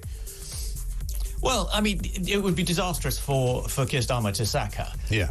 Because he would be criticising himself. They have they're joined at the hip. They fought the election on a joint programme, and her mistakes are his mistakes. Yeah. He by sacking her would be criticising himself.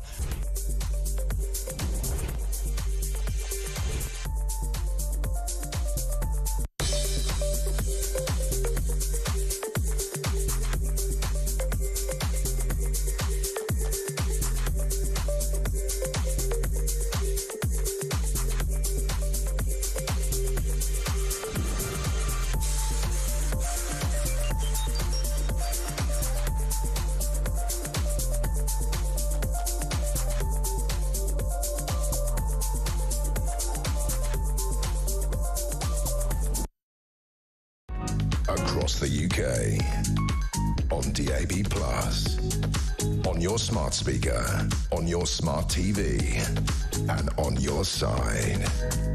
This is Talk.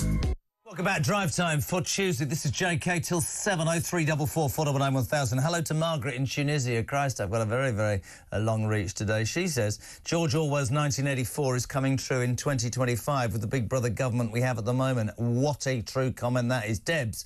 Jez, has the corruption minister resigned as a minister or as an MP? This is a really interesting point. If you are, Ryan, this is I want to throw this out to people, right?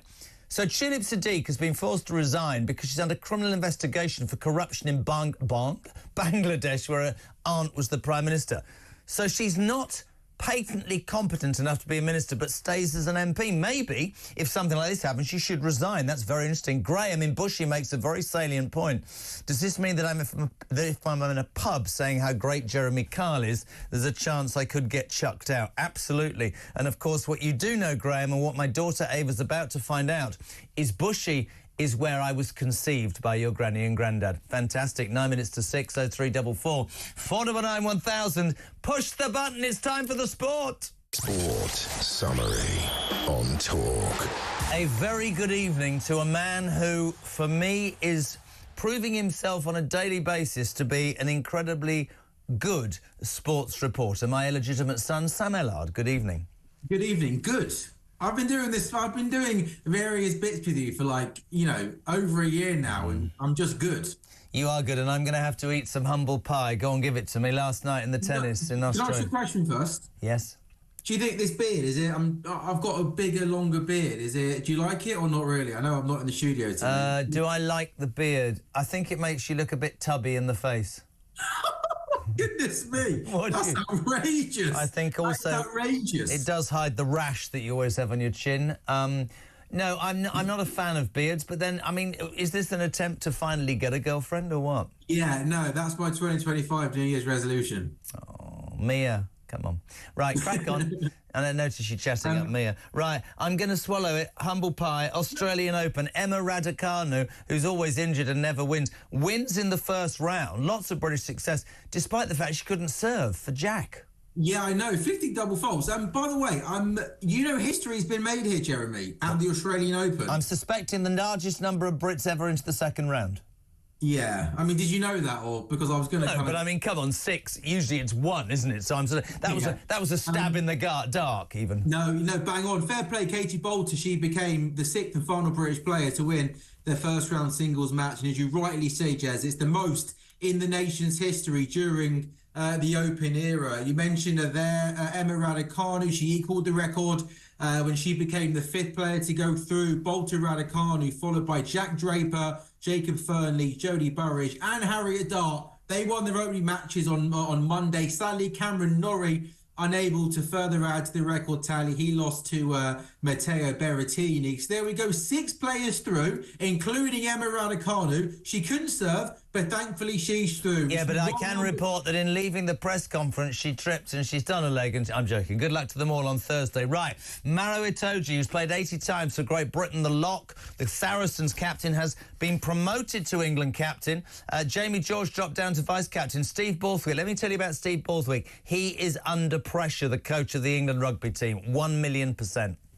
Yeah, it's been kind of post Eddie Jones. It's felt like it's been an England team in transition. It feels like we've been in transition for quite a long time now. The Autumn Nations games were bitterly disappointing. They were. We took some heavy defeats and some sort of games where it looked like we were going to win. It felt like every time we were close to getting it, when we managed to find a way to lose games. The Six Nations are just round the corner. Let's be completely honest, it's an England team that has to improve. There's been some change in terms of the captaincy, but it just feels like we're in a real transitional period post Eddie Jones. Need some results. And we need some results quickly, Jez.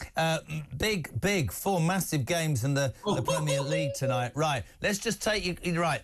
We're eating good tonight, Jerry. I am really impressed with Nottingham Forest. Nuno Espirito Santos, Premier League Manager of the Month. Liverpool Forest, how are you calling it?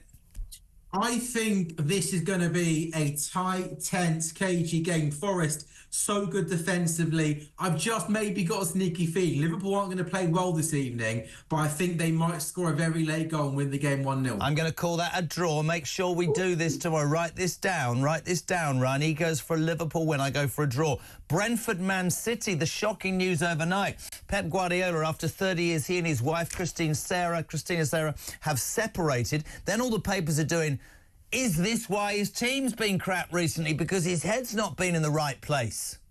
Yeah, I think there's many reasons why Manchester City have have had a difficult season. I don't think you can put it down just to that. I think it's mainly down to a lot of his key players either being injured or, most importantly, underperforming. But City do go into this game this evening on the back of a couple of victories, albeit one of them was in the Cup on the weekend. Brentford, who kind of started the season off really well and did have a really good home record, haven't been as good at home over the past couple of weeks. Lost to Plymouth in the FA Cup on Saturday. I think Man City continue their mini resurgence. I'll go with a 3-0 Man City win. I'm going to go for a draw, Brentford, Man City. Let's talk Chelsea, Bournemouth. I think that's, again, a draw tonight. I hate this. That's 3 draws for me. Chelsea, Bournemouth. Raiola's done a great job at Bournemouth. They keep getting results. I can see them sneakingly getting a draw at Stamford Bridge this evening. Bournemouth have been really, really impressive this season. If it wasn't for the amazing season Forest have had so far, I think we're talking about Bournemouth being the real surprise team. Chelsea have had a really weird couple of weeks where the last 4 league games, a draw at Palace, a defeat to Ipswich, a defeat to Fulham, and a draw to Everton. 4 games on paper, you'd expect them to win. A few weeks ago, we were talking about them being in the title race. I feel like with the Chelsea team, they've had a decent season, but it always felt like the quality's there going forward, but defensively, maybe not good enough, maybe haven't got enough experience. So I'm going to sit on the fence of odd, Jez. I might go with a draw here as well. And then, of course, the big game tonight, West Ham. This is the home debut for our new manager, Graham Potter. We take on Fulham, who are riding high, I'd like to say, and it's not going to go down too well. I am a West Ham fan. We have you're not. You're a Newcastle fan. have no strikers whatsoever, and I think it will be a draw tonight, West Ham, Fulham. I think all 4 games will be draws. I'd like to see a victory, but I don't know where the goals come from, mate. I don't know where they come from. I don't want to keep copying your guesses, but I think I'm going to sit on the fence here as well and go with a draw. Yeah. I think Fulham are one of those teams where I've watched a lot of Fulham games this season. They'll always play really, really well, but always find ways not to win games. Yeah. And I think, you've got a lot of firepower missing. So we're going to sit on we've both gone West Ham, Fulham, Chelsea, Bournemouth draw, but I've gone for wins for Liverpool, Man City. And there's some game in the Isthmian League between a team called Watford and Cardiff. Cardiff doing brilliantly under their manager. I think Cardiff will win 2-0 tonight against Watford. What do you think? Well, Watford have, correct me if I'm wrong, Ryan, but Watford are in really, really poor form, aren't they? I've seen Tom Cleverley, the manager, sort of releasing a rallying cry on his social media channels, but Watford losing at Fulham in the Cup, then in the league to Sheffield United, QPR, and they lost to Cardiff at home a couple of weeks ago. So a Watford team that are on the slide. Some people think Watford promotion, they might be fighting relegation in a couple of months. I think they'll lose and Tom Cleverley's in trouble. Ryan's looking even more upset than usual. Can I just say that you are the consummate professional? I'm sorry that you had to meet your half-sister in the way that you did. That was Ava you met next to Mia, my daughter. Did you see her? Who?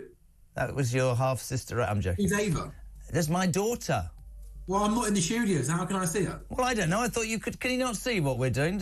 See, I don't even know technically. Stop laughing at me, you bunch of total horrible people. I'm literally sat at home. How on earth can I see your daughter who's in the studio and not on the TV right now? Yeah, all right, good. You've made me look like... Hi, Ava. I wonder what it's like having Jeremy Kyle as a dad. Well, it means she won't get to go out with men like you. Get off. We'll see you tomorrow. Thank you very much indeed. Samuel Ellard. Ava's looking at me like I've landed from Mars. If you want to be on the show in the final hour, drive time for Tuesday. So much to talk about. Reform. 1 point off being the most important political party in the UK. Tulip Siddiq, Sir Keir Starmer's corruption minister, has had to resign because she's being investigated for corruption in Bangladesh, where her aunt was the Prime Minister, and you can't go to the pub and talk about transgender or any sort of things like that because you'll be arrested. 0344 499 1000. Text to 87222. Start your message with the talk. News is next.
on DAB+, on your smart speaker, on your smart TV, and on your side. This is Talk.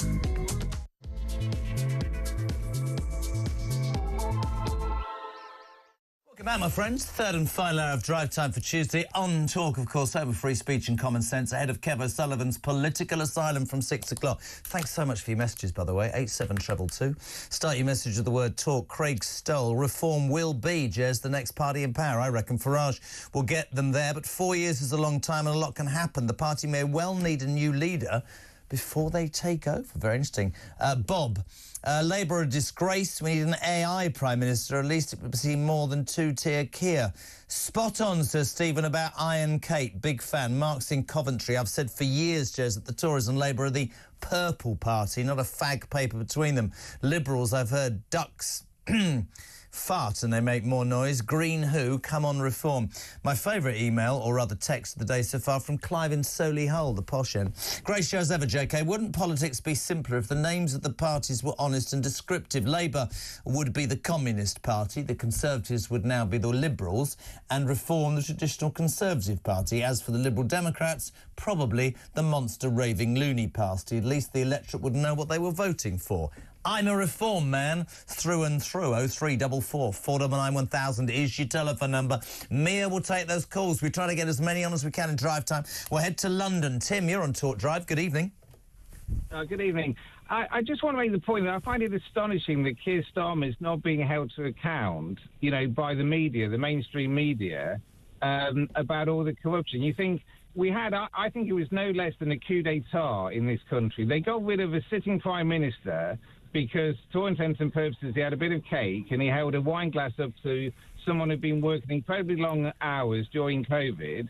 And on the basis of that, we really did, you know, have a change of government. And yet, in the short space of time of 6 months, we've had all this corruption. I mean, it's astonishing, really. You think all the freebies, the free football tickets, the ministers getting Taylor Swift tickets, and now this with the Louise Haigh, the Transport Minister, now this one today. And when is someone actually going to put Keir Starmer on the ropes and say, what will you say to the British public, given the fact that you made such a song and dance about the last lot, and yet how your lots are behaving? I couldn't agree more, and sadly, with the environment, the political environment we live in, Tim, we're probably looking at 4.5 years. I'd go further. I know a lot of people don't agree. I completely understand that Boris Johnson's tenure ended with the picture of the Queen sitting on her own at her husband's funeral, while allegedly in 10 Downing Street people were having parties. However, I made an analogy at the time which went down like a lead balloon with certain people, not in this building, when I said the following. Keir Starmer was very quickly onto his hobby horse, pointing out that Boris Johnson was, in fact, in charge of the government. Thus, he was in charge of number 10. Boris Johnson said, look, I was doing my job. I didn't know what was going on the whole time, but they didn't buy that. And I remember saying on this very station, hold on a second, Keir Starmer, you were the Director of Public Prosecutions when Jimmy Savile got away with what Jimmy Savile got away with. We're now hearing that potentially for decades there's been a society covering up for a long time raping gangs, not grooming gangs, rape gangs. Who was the Director of Public Prosecutions? This man needs to practice what he preached. And when he stood up and he said repeatedly to all of us, it's time for a new form of governing. It's not going to be jobs for the boys. We're going to... What an absolute load of tripe that was, because you're dead right. Ministers selected for senior cabinet roles who have stolen, ministers' friends being made the corruption minister when their aunt's thrown out for whatever in Bangladesh. To me, it doesn't make sense. In a very short space of time, he's shown himself to be, I think, a liar, completely incompetent. And frankly, I can't see them ever being re-elected for a long, long time. But we're going to have to get through the next 4.5 years, and it's not great. I think we're seeing this is the last day of a Labour government we'll ever see in this country. I'm convinced of it after this. Couldn't agree more. Thank you so much indeed. Tim's in London. Jezza, Kwasi Kwarteng does a budget. Liz Truss gets sacked. Rachel from Accounts is bankrupting the country. And Starmer just sits there admiring both his faces in a mirror. Completely agree. Seems odd to me, says Neil in Labour. Obliterated... No, Labour in Labour... Neil in Labour obliterated Wales is what I was trying to say. 0344 499 1000. We've got a Fulham Alex, you're on Talk Drive. Good evening. Hello, good evening, Jeremy, and a Happy New Year to you and your team. Just so you know, first and foremost, you are definitely not old. You are absolutely, unequivocally a silver fox. Just want to state that for A what? A silver fox. A silver fox. Are you in a home? Are you taking medication, or are you just here from America and you're deranged? Well, no, I'm not deranged. That was an absolute compliment to you. You're a very kind person. What would you like to say? So what my point was, first and foremost, is, you know, at the end of the day, the government and these individuals who have basically been ousted, gov.uk is actually a business. They do actually also have to pay taxes. So they, as a business, as a registered company, and a registered business, they will have a code of conduct. So if a person is in breach of a company's code of conduct, they are liable to be sued. They're liable to be taken to court, which means the UK public, i.e. you, me, everybody else who listens to this amazing channel, this amazing TV program, talkTV, we have the right to take them to court. It is the government, the gov.uk, they have an obligation to the United Kingdom's people, who pay for their salaries, who pay for their... Do you know what? I couldn't agree more. And I just want to say something, and I really appreciate your call, Alex, and I appreciate your comments. And we love the fact that you tell your friends about Talk, because it's becoming patently obvious to anybody with a brain cell that this place is one of the few places in the United Kingdom that's allowing people to speak the truth, allowing people to have those conversations, not out to offend. It's free speech. This is on the day that we discover that pubs could ban customers from certain conversations. As long as Mike and Julia and Ian and Kev and me sit here and everybody else will continue to allow you to do that. And you can this hour, I promise you, if you want to be on. 0344 499 1000. Delighted to welcome our next guest now. Top writer, top broadcaster, nice lady as well. Candy Holdsworth, a very good evening. Welcome to Drive. How are you? I'm good. Hi, Jeremy. Hello. We saw each other. You don't know this. We worked together the day that I got the flu on that show. I was in bed for 3 weeks after that. I know, it was dreadful. Anyway, listen, don't pretend you care, Holdsworth, what you talking about. No, I've had it. I've had that flu over Christmas, and it ruined my Christmas. Oh, God, I gave it to her as well. I think I gave it to her. I vowed I would never spend a Christmas in winter again. It was so bad. Here's a question for you. Will you, though, like me, as a result of the first flu I've ever had, will you have the jab next year? Because I will. I don't care what anybody tells me. Yes. So we all had it this year, and we were fine, and we were like, OK, that was maybe the key all along. Unbelievable. What a day it's been. Let's start with Candice Holdsworth's response with a straight face to the news that Sir Dreary Starmer's corruption minister has had to resign today because she's being criminally accused of corruption in Bangladesh, where her aunt was the Prime Minister. You couldn't write this stuff, could you? No, you couldn't. And what I find fascinating about this, if this had been anyone in the Conservative government, they would have demanded their head on a pike, on an absolute pike, for anything less. You've now had 2 ministers in this Conservative government have to sit down because of things that they've been involved with. And yet, when Keir Starmer took power, I mean, they presented themselves as neo-Puritans, as they were going to clear out the rot, that this was a complete change. But actually, now you're being held to the standards to which you held others. Just had a really interesting text whilst your dog barks a lot, which is brilliant. Oh, sorry. No, I don't care at all. I know you. I know you so well. You'll be like, please don't make any noise, kids. And now you've got a dog kicking off. Brilliant. Can I ask you a question somebody just saying? Because I hadn't thought about this. I put this out there for other people as well. If you are deemed incompetent or a liar or whatever it is, not able to be a minister, do we as a society not think that that should automatically mean that you shouldn't still be an MP and there should be a by-election? Am I missing the point? And I include all sides. If you are sacked because you're being investigated for corruption, how come you're not up to being a government minister but you are up to representing 60,000 people? It doesn't make sense to me. Yeah, it's a really good distinction, and I think so. And I think that this scandal will have definitely damaged her in the eyes of her constituents, because, you know, when you vote, you don't know about these things. This is an absolute change in circumstances. and in the information you have about this person. So you've got to see if the people who voted for you still have faith in you.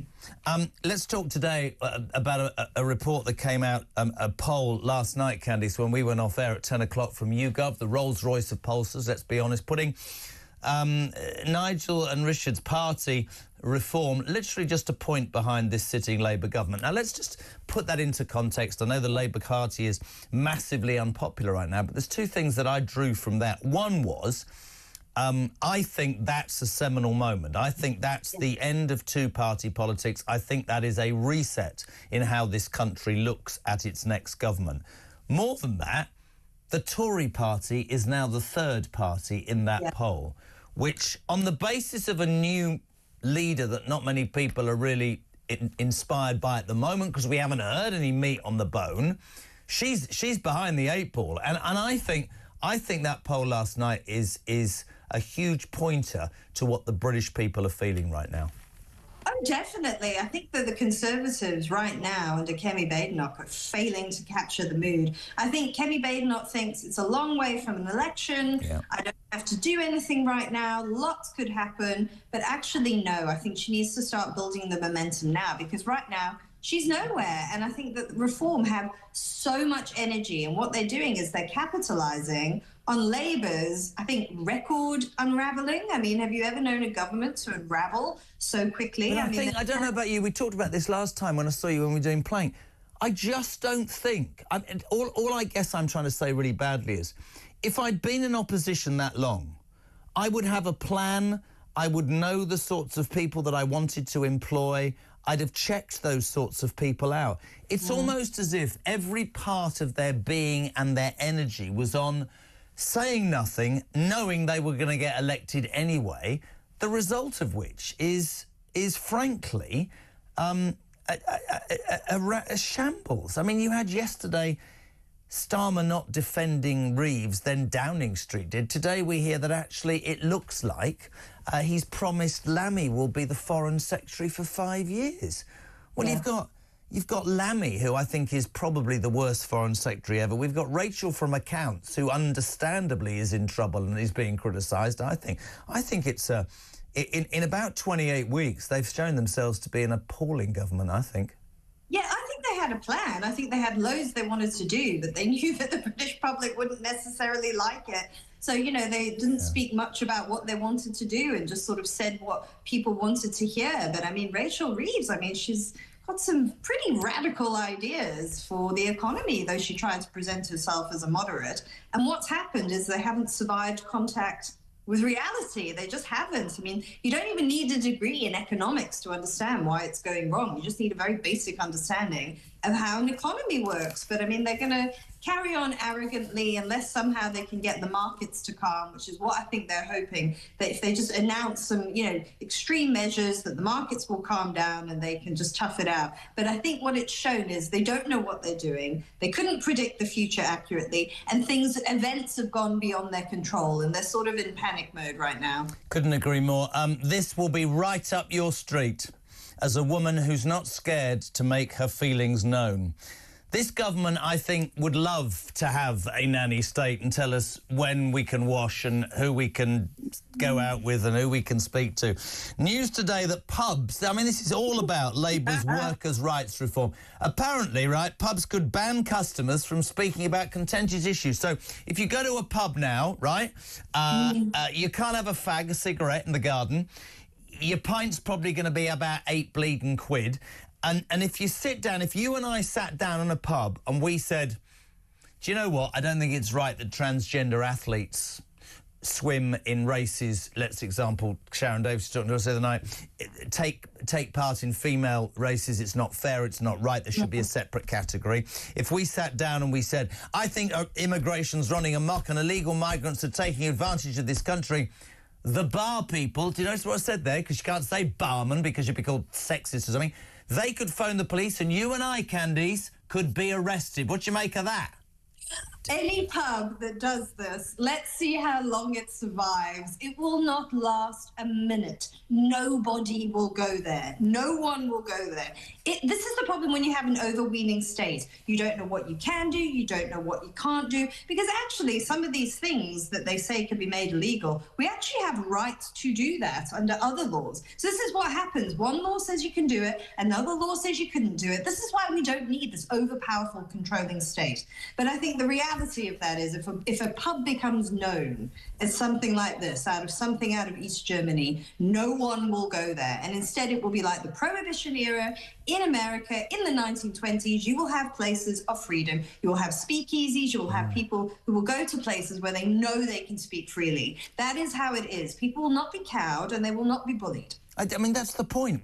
See, I'm going to be told that I can't talk about transgender rights or I can't moan about the fact this country's on its backside because for fear of being arrested. That's ludicrous. The very basis of this country was that we are a free speech haven. I honestly, I listen to rubbish like that and I despair because I think to myself, so let me get this right. I can't go to the pub and moan about the fact that transgender athletes take part, because that really winds me up. But I've got a Prime Minister who won't hold a national inquiry into rape gangs. I refuse to call them grooming gangs, rape gangs that have been going on for years. Because what? Because apparently he thinks that won't be useful. I do, because there are kids being abused. What an idiot. I don't understand the priorities of this government at all. It's beyond me. No, he's totally out of touch. He's totally out of touch. And this is why you're getting some Labour MPs, you know, some veteran Labour MPs like Sarah Champion and Andy Burnham. The Rotherham MP, Sarah Champion, a shining light in that Labour Party, saying, listen, I'm not bothered about the three-line whip. I'm bothered about the people in my constituency. No, they know. Yeah, I'm sure loads of people are contacting them saying, we want an inquiry. What are you doing? And I think that Starmer is just showing time and time again. He just doesn't have a good feel for things. Nicola in Norfolk, she says, Jez, Candice, she says she can't make this up, this stuff. The corruption minister resigns 2 hours ago because she's being investigated for corruption. It's just another day in the life of this incompetent, hapless shambles of a bleeding government. I mean, that's absolutely right, isn't it? I mean, it's just a joke. Of course it is. I mean, I think there's quite a restive atmosphere in the country. I think that was always going to happen with a government that won a very weird election, wasn't in any way attuned to the people, and is very out of step with the mood of the times. Very out of step. See, I think politics is easier than people make out. I think you listen to people. Sometimes you need to tell them that you can't make the decision that they want you to make, and you explain why. But I do not understand for the life of me why this man is seemingly that... I mean, did you see the letter? The letter to Tulip Siddiq, who resigned as the corruption minister today because she's being investigated for corruption. His letter was, I hope so the door is always open for a return. Well, how are the British people going to buy that then? The woman's obviously out of a job because she hasn't told the truth. Yes, empty words, very, very, very empty words. I think that Keir Starmer is a very managerial type. He's a technocrat. I think that's how he thinks. He's an accountant, isn't he? He's a boring... I'm not saying all accountants are boring, but honest to God, man, he's about as... I just don't have the feeling that he's inspiring in any way, that he leads in any way, that he makes any of us feel like, yeah, that's quite a brave decision, or he's just rubbish, man. I can't believe he's the Prime Minister. Before you go, Donald Trump, not everybody's cup of tea, although there are moments increasingly where I wish that we had somebody like that in this country that didn't listen to the bedwetters and just got on with doing what is patently right for this country. He's been spouting left, right and centre, and it turns out, it seems, we're very close to Israel and Hamas announcing a ceasefire in the Middle East. Donald's just said, and I quote, because if they don't get it done by next Thursday, I will unleash hell, like hell that has never... I mean, say what you want about this man, but stuff happens when he's around, doesn't it? Well, this is it. This is what everyone's been saying. You know, he's very strong in what he says, but he can also be a bit unpredictable. And in times like these, where you're dealing with a lot of brutes and a lot of dictators and people who sort of have those sort of like animal instincts for things, it's actually very useful. You know, you've got to fit the mood of the times, and I think in many ways Donald Trump does fit the mood of the times. You can't be weak. I mean, I think one of the problems that Joe Biden had is that both sides in this conflict knew that they could just sort of push him wherever they wanted him to go. Somebody wrote us a text the other day, Candice, and it said, Donald Trump has vowed to make the American people's lives financially better. He's vowed to make their country safer. He's vowed to make their services stronger, and he's vowed to make America what it used to be abroad. What is wrong with that? Wouldn't we feel great if somebody came to the United Kingdom and did that? I would. $1 million.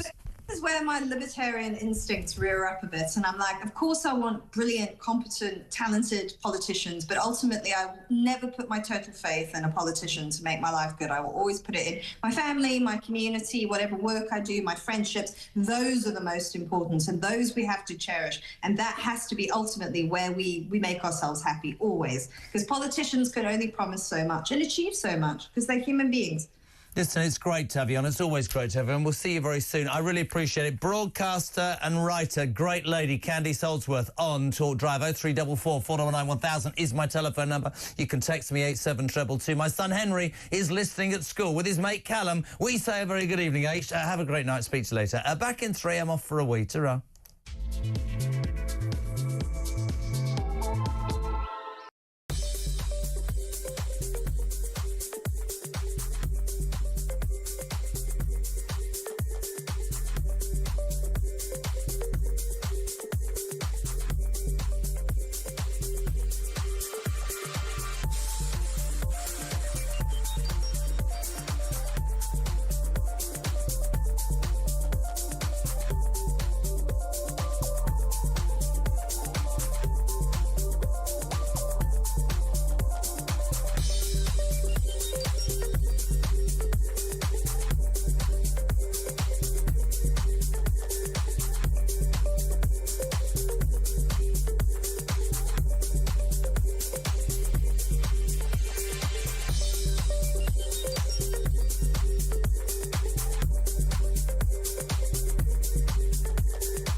Changing the name of the Gulf of Mexico to the Gulf of America. What a beautiful name.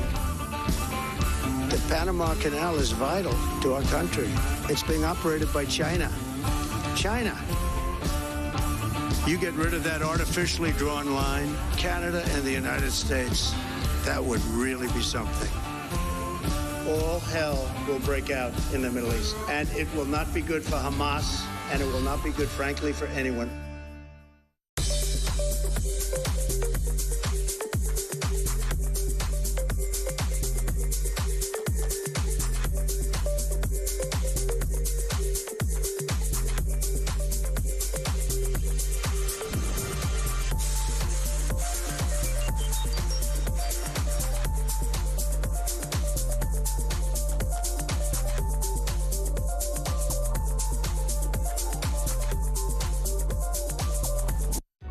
Across the UK, on DAB+, on your smart speaker, on your smart TV, and on your side. This is Talk. My kids are running around. Ava's making a cup of tea. Get on with it. You won't go to university. I'm joking. 6:26. We're live across the United Kingdom. This is JK on Drive. I love having Ava here tonight. Henry's listening at school. Ava's making the tea. Don't know what there's so many of them, I forget the names. I've taken to calling Ava number 3 because it's the easy way out. Hello to Becca Diamond. She says, reform is the future of our country, Jez. I think it's shocking the way this country is run for young people, especially Labour. They should never have been elected. This country, in my mind, has gone soft. Do you agree? Do you not agree? So much to talk about. One of the things that's really got you going this afternoon is this ridiculous... Well, this Labour Party have a workers' rights reform bill. And we find out today that if you choose to go down your pub, right, not that you can have a cigarette anymore because you're not allowed to, you're probably only allowed 1 pint because if you get drunk, that's probably against the rules. But now you're not going to be able to sit in a pub and have conversations, despite the fact we're a free speech society. You might not be you might want to talk about the immigration situation. You might want to talk about transgender rights. If somebody in the pub that works there feels offended or anxious because of your comments, you could be erected. Erected? Elected. I can't believe I've said erected. They are now... Ryan has fallen on the floor. That is going to make the blooper tape. Mo Lovatt is the producer of Battles of Ideas Festival and writer. Mo, good out. I've just put my foot right in it, Mo. How are you? It's all right. Sometimes the cover-up's worse than the crime, though, Jeremy. Do you know, I could carry on about it. I'm glad you're not from Sex Matters. Anyway, there we go. Let's talk election, not erection. Thank you so much indeed for joining us. Can I just say to you, I mean, on a serious note, you can take a story like this and you could go, oh, my God, this is appalling. This is really quite frightening, isn't it? It really is. I'm glad you've made it a serious point because it's so easy when we hear of these things, particularly I was listening to you and Candice talking before this Labour government and how much they get wrong. It's very easy for us to think, oh, goodness, it's just political correctness gone mad and sort of brush it off again.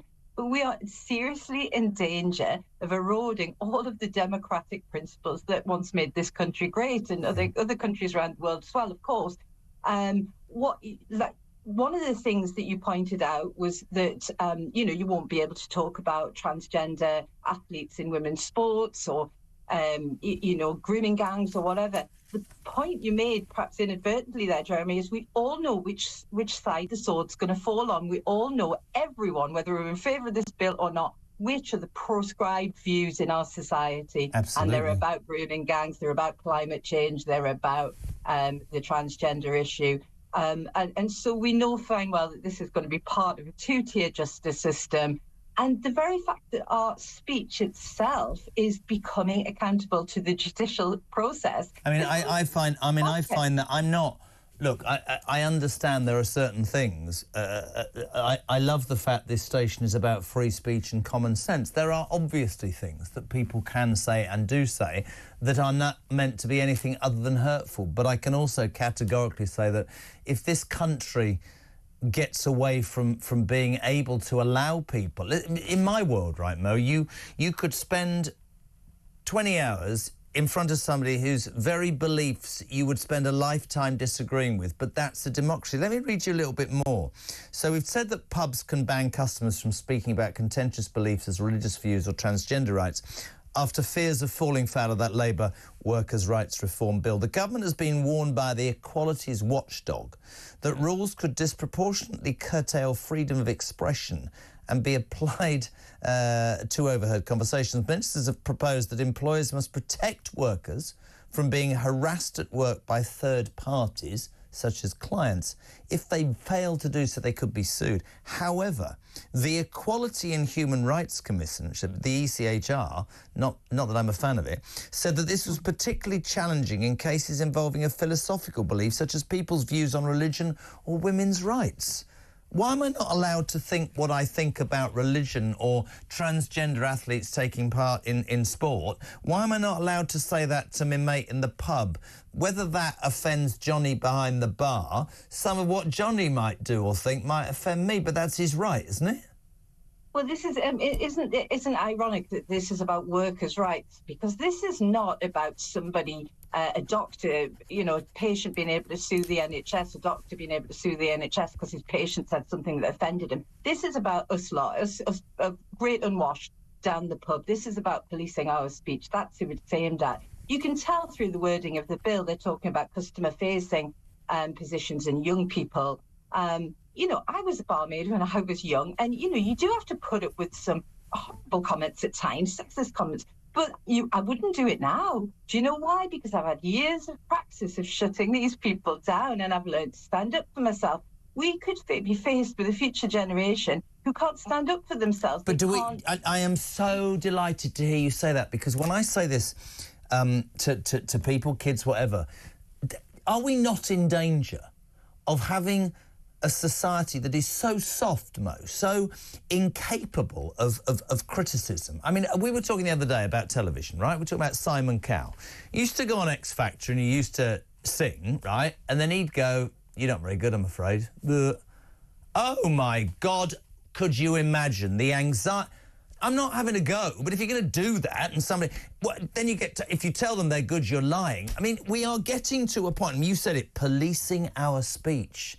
I think that's so dangerous. I think policing civilizations, a public speech is the beginning of the end. And I look at this government and I realise very strongly that even when we were talking in the election, there's you have to make sure that you're as balanced as you can. And I'd sort of been around in '79 and tried to make that point, because the Labour Party that I grew up, when I was being brought up, the Labour Party would either borrow money and inflation would be at 30%, or they'd frankly give everything away and we'd be skint.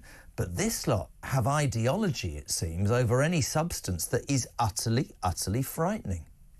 I mean, I don't even class them as left-wing anymore. I mean, I know people on the right may disagree with that, but I just think they are this technocratic elite, this metropolitan liberal elite, and they've got their shibboleths that you cannot cross, and they're using all the power of the state to ensure that we fall into line with what we say. And of course, Jeremy, what we say also starts to impact how we think about things. You know, there's a lot of self-censorship from people already, but you know, you gradually begin to think differently if you are forced. Think about Stalinist Russia or whatever. If you are forced to say things you don't believe, that either makes you feel internally discomforted. Said it earlier. Was about to say layman's terms and said layperson's terms. Not that I care, and this is not me being outrageous. If that's offensive, then just get rid of me.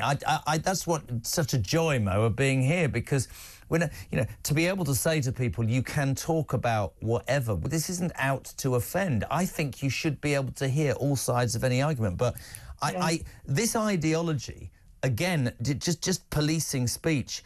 You talk about a liberal elite, completely agree.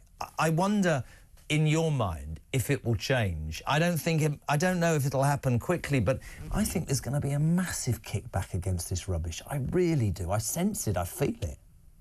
Yeah, I mean, there is. And I mean, I think there is hope on the horizon, by the way. I mean, as someone who comes from the left, I was absolutely delighted that Donald Trump won the US election. And you can already see, from Mark Zuckerberg's comments about Facebook and Meta, that there is a sort of shift.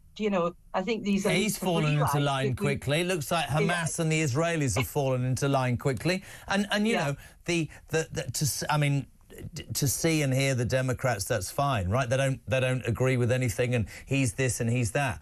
But there is something to be said for a person, man or woman, who says, and I think Thatcher, and people can have a go at me, she said, and I quote, right, "This is what I'm going to do. Come with me or get rid of me. And by the way, if you're in my party and you disagree with me, I'll sack you." In the end, after 10 years, she'd sacked everybody and they sacked her, but she had a plan. She had a plan. She wasn't scared. She had no desire to move away from that. I just don't see that anymore. I think you're right. Do you worry for our country?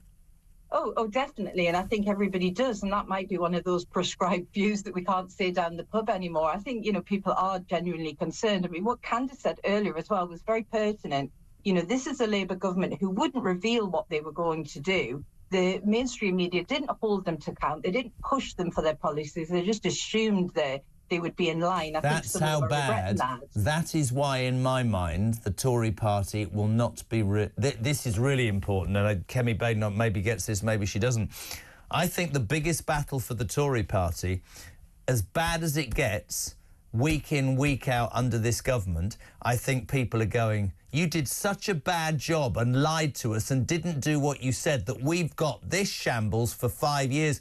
This is bad, but we will be holding you to account as well," which is why I think that news last night about reform is really seismic, because I think suddenly we've got a third political party in this country that's not just on a whim, but has a very great chance of holding the balance of power and having a real part to play in our future political government. That's what I think. Yeah, I mean, I think the other thing you've got to say about the Conservatives, you know, this stuff, this woke ideology was coming down the pipeline. It was already halfway down the pipeline when they were in government, and they did nothing to stem the tide. You know, they didn't put any measures in place at all, knowing probably full well that there would be a Labour government coming up. So, you know, they're pretty remiss as well. And it is, you know, it is the likes of the Reform Party. I quite like the look of the SDP party as well. You probably had them on your show as well. Who really understand that ordinary people, working people, to use the government's pathetic phrase, you know, ordinary people do not like this stuff. We are genuinely a kind of liberal democratic nation at heart. And I always use the example of the I call them jams, just about managing. I'm not bothered about their political persuasion. I'm talking about people who have 2 kids. He and she both work. Their kids are clean and fed. They've never broken the law. They've never had a handout from anybody. They must be looking at the telly or the radio and thinking, why the hell have I lived my life so goddamn correctly when actually at the end of the day, other people, illegal migrants, criminals, I don't know, the political, ideological elite are doing better than me. Maybe I shouldn't live my life correctly. That's what I think the government, in this case, do not understand. People are really, really frustrated, Mo, aren't they? Yeah, and I mean, you know, you can feel the resentment building up. I go to something called Politics in Pubs, where we're just about still allowed Politics in pubs? You won't be allowed to do that, you old drunk. You can't be having a discussion in a pub, Mo. What are you talking about? You know, we talk about this stuff all the time. You can see the resentment building, and I think that's probably what happened in America. And I think that's why Reform are doing so well. Reform need to definitely get their act together in terms of the kind of structure and you know, their democratic structure and all the rest of it, because I think a lot of people are relying on them to be the bulwark. Couldn't agree more. Listen, Mo, it's so good to have you on. Mo Lovatt there, brilliant. I'll have her on whenever. The producer of Battle of Ideas Festival. She's a writer. She's very welcome on Talk Drive. 0344 499 1000. What is it? 22 minutes to 7 o'clock. Hello to Rich, who says, Jez, it's worse. This new bill, this is the Workers' Rights Bill, means the unions have access to any business they want, even if it's private and no interest. The offended person in the bar will go on sick indefinitely and the bar will have to pay them off. We are... This is just going to turn into communism, isn't it? It's going to be a nightmare. You want to be on? Get your call in the next 20 minutes. We're coming back in 3.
Across the UK, on DAB+, on your smart speaker, on your smart TV, and on your side.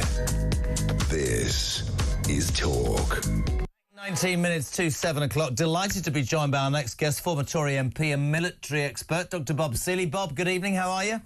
Hi, Jeremy. I'm very well. Good evening to your listeners and viewers. Listen, so much to talk about. I know you haven't got much time. The Chagos Islands, extraordinary, and you'll have to help me out, but it seems that the British government, whilst refusing to have a national inquiry into rape gangs and whilst seemingly running this country into the ground, are set to sign this deal this week, giving Mauritius, is it 9 billion quid? It's something like that, yeah. No, they don't have money for pensioners, but they've got 10 billion for overseas climate change, and they've got 9 billion. No, I mean, this is truly extraordinary because it sort of sums up this government in a way that most people don't quite understand because they just think it's so daft.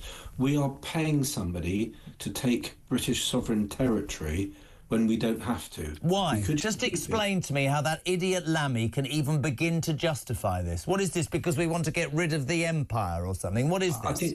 I think there's a couple of upfront reasons and there are a couple of implied reasons. The upfront reasons is that the International Criminal Court has made a judgment. Not really true. It's non-binding. You can ignore these things. And frankly, this court comes under pressure from developing nations. And we've been slightly hijacked in some international justice forum. Big deal. Okay. Second reason is that we need to impress friends in the developing world, and they'll really like us if we do this. Again, if anyone believes that, I have a bridge to sell them, etc.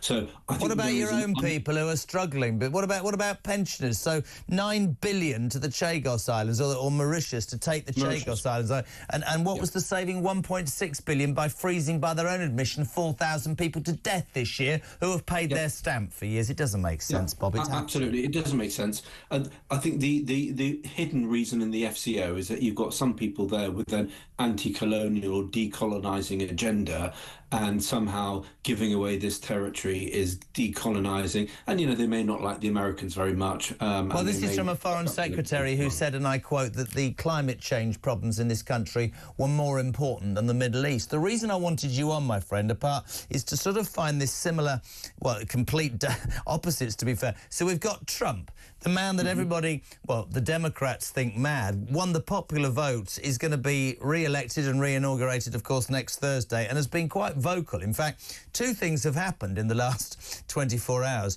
One, it seems that Starmer and Lammy and those idiots inside Whitehall are rushing to get this Chagos deal through before Trump is inaugurated, because Trump will reverse this in a heartbeat, won't he? Well, I'm just sort of slightly praying for a Trump tweet in the next 12 hours or so to say something like, do this and there'll be no trade deal. I mean, our last hope is, frankly, that the Americans step in, because it is a base used by the Americans. It is a really valuable and really important base in the middle of the Indian Ocean in an increasingly dangerous and unstable world. We should not be giving it away. The Chagosians don't want us to give it away. The Mauritians have never, ever possessed the islands and effectively were paid off in the 1960s to make sure they never did. The whole thing absolutely stinks. And the only reason that I can see that Starmer is doing this is actually he wants to impress his left-wing legal friends in London. Yes, and all those globalist ideological idiots in Islington. But what's interesting, and why I, like you, pray for a tweet, is because the man himself said 10 days ago, unless there is a ceasefire in the Middle East and those hostages are home by the time I become the president, hell will be unleashed. Lo and behold, it seems, and I could be wrong, that a Gaza ceasefire deal is in its final stages and nearer than it's been in nearly a year and a half, which says a lot, whatever you make of Donald Trump, for the impression he gives on the world stage, Bob. Yeah, Jeremy, it also actually, to be fair to the Israelis, it also shows how the Israelis have obliterated and worn down Hamas. Absolutely. And so you get all these lefties going, oh, don't do this, don't do that, and the Israelis were rightly saying we need to protect our people. Absolutely.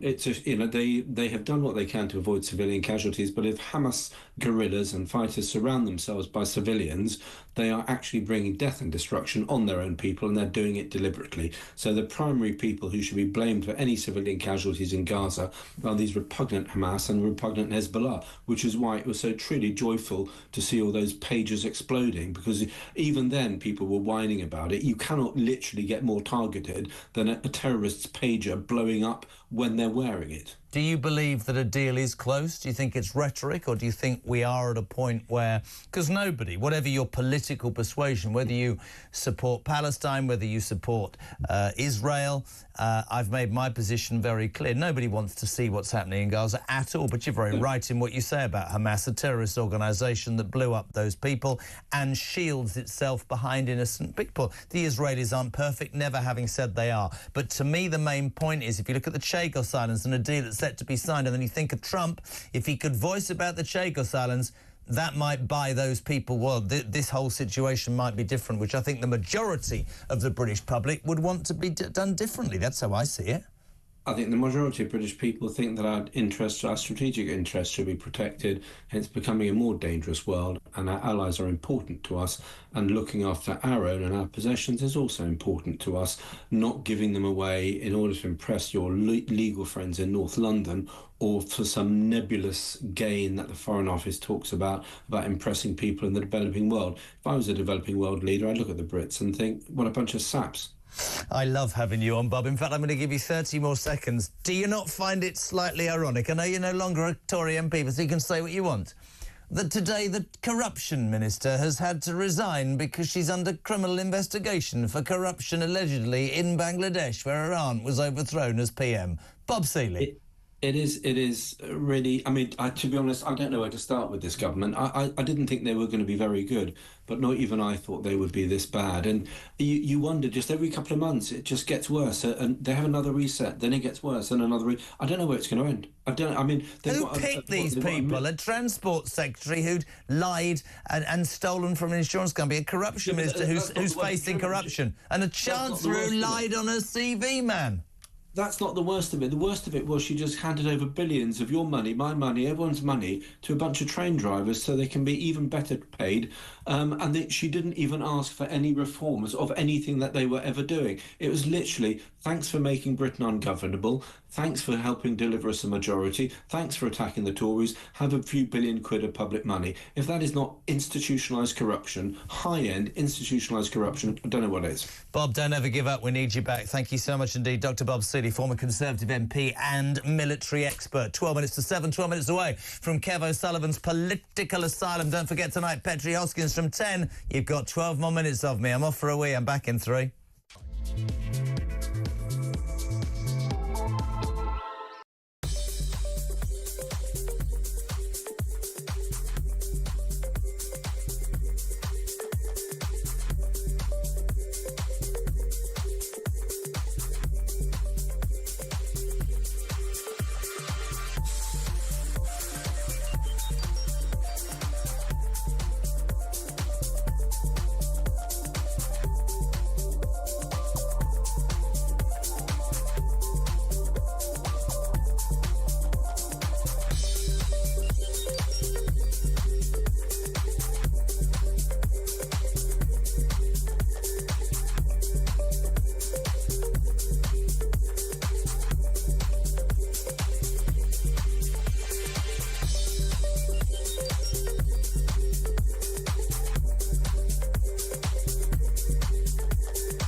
I think a lot of people think these rules come in and, okay, maybe the newspapers are sensationalising them and nothing actually happens. But we now know that we have more people being arrested for non-hate crimes or freedom of speech issues than Russia does. Now, it's possible Russia doesn't report all of them, so we don't quite have the full statistics. But either way, an extortionate number of people in the UK are now locked up for speaking their mind. My most recent episode video on Heretics was Harry Miller, who you might be familiar with his story. Yeah, I know Harry. He was...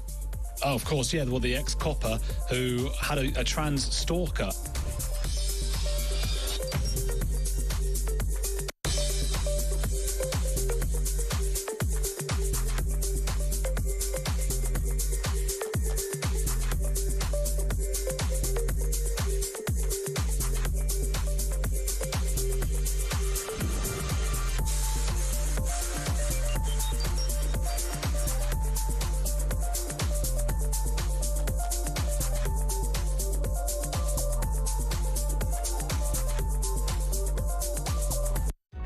Across the UK, on DAB+, on your smart speaker, on your smart TV, and on your side. This is Talk.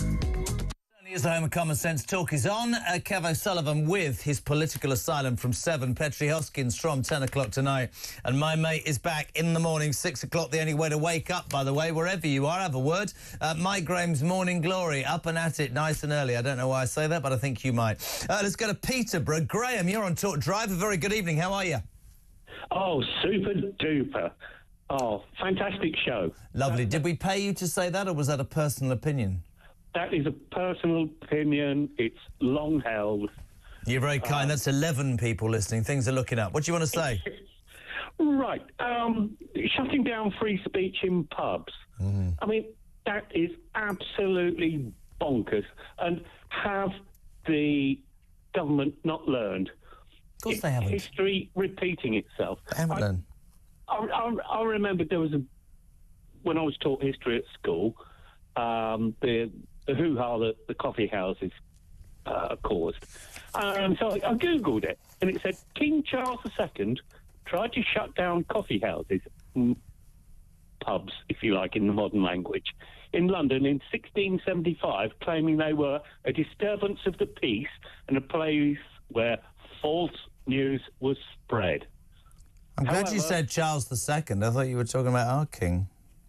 Well, no, he's away with the 1675. That's when my mother was born. So, you know, no, she's dead now. Don't. Sorry, it's fine. On a serious note, on a really deadly serious note, this is a massive thing. You're saying to the public, if you like, you can't go to a public place and have a cigarette. You can't go to a public place and sit with a friend or somebody with an opinion and have a chat.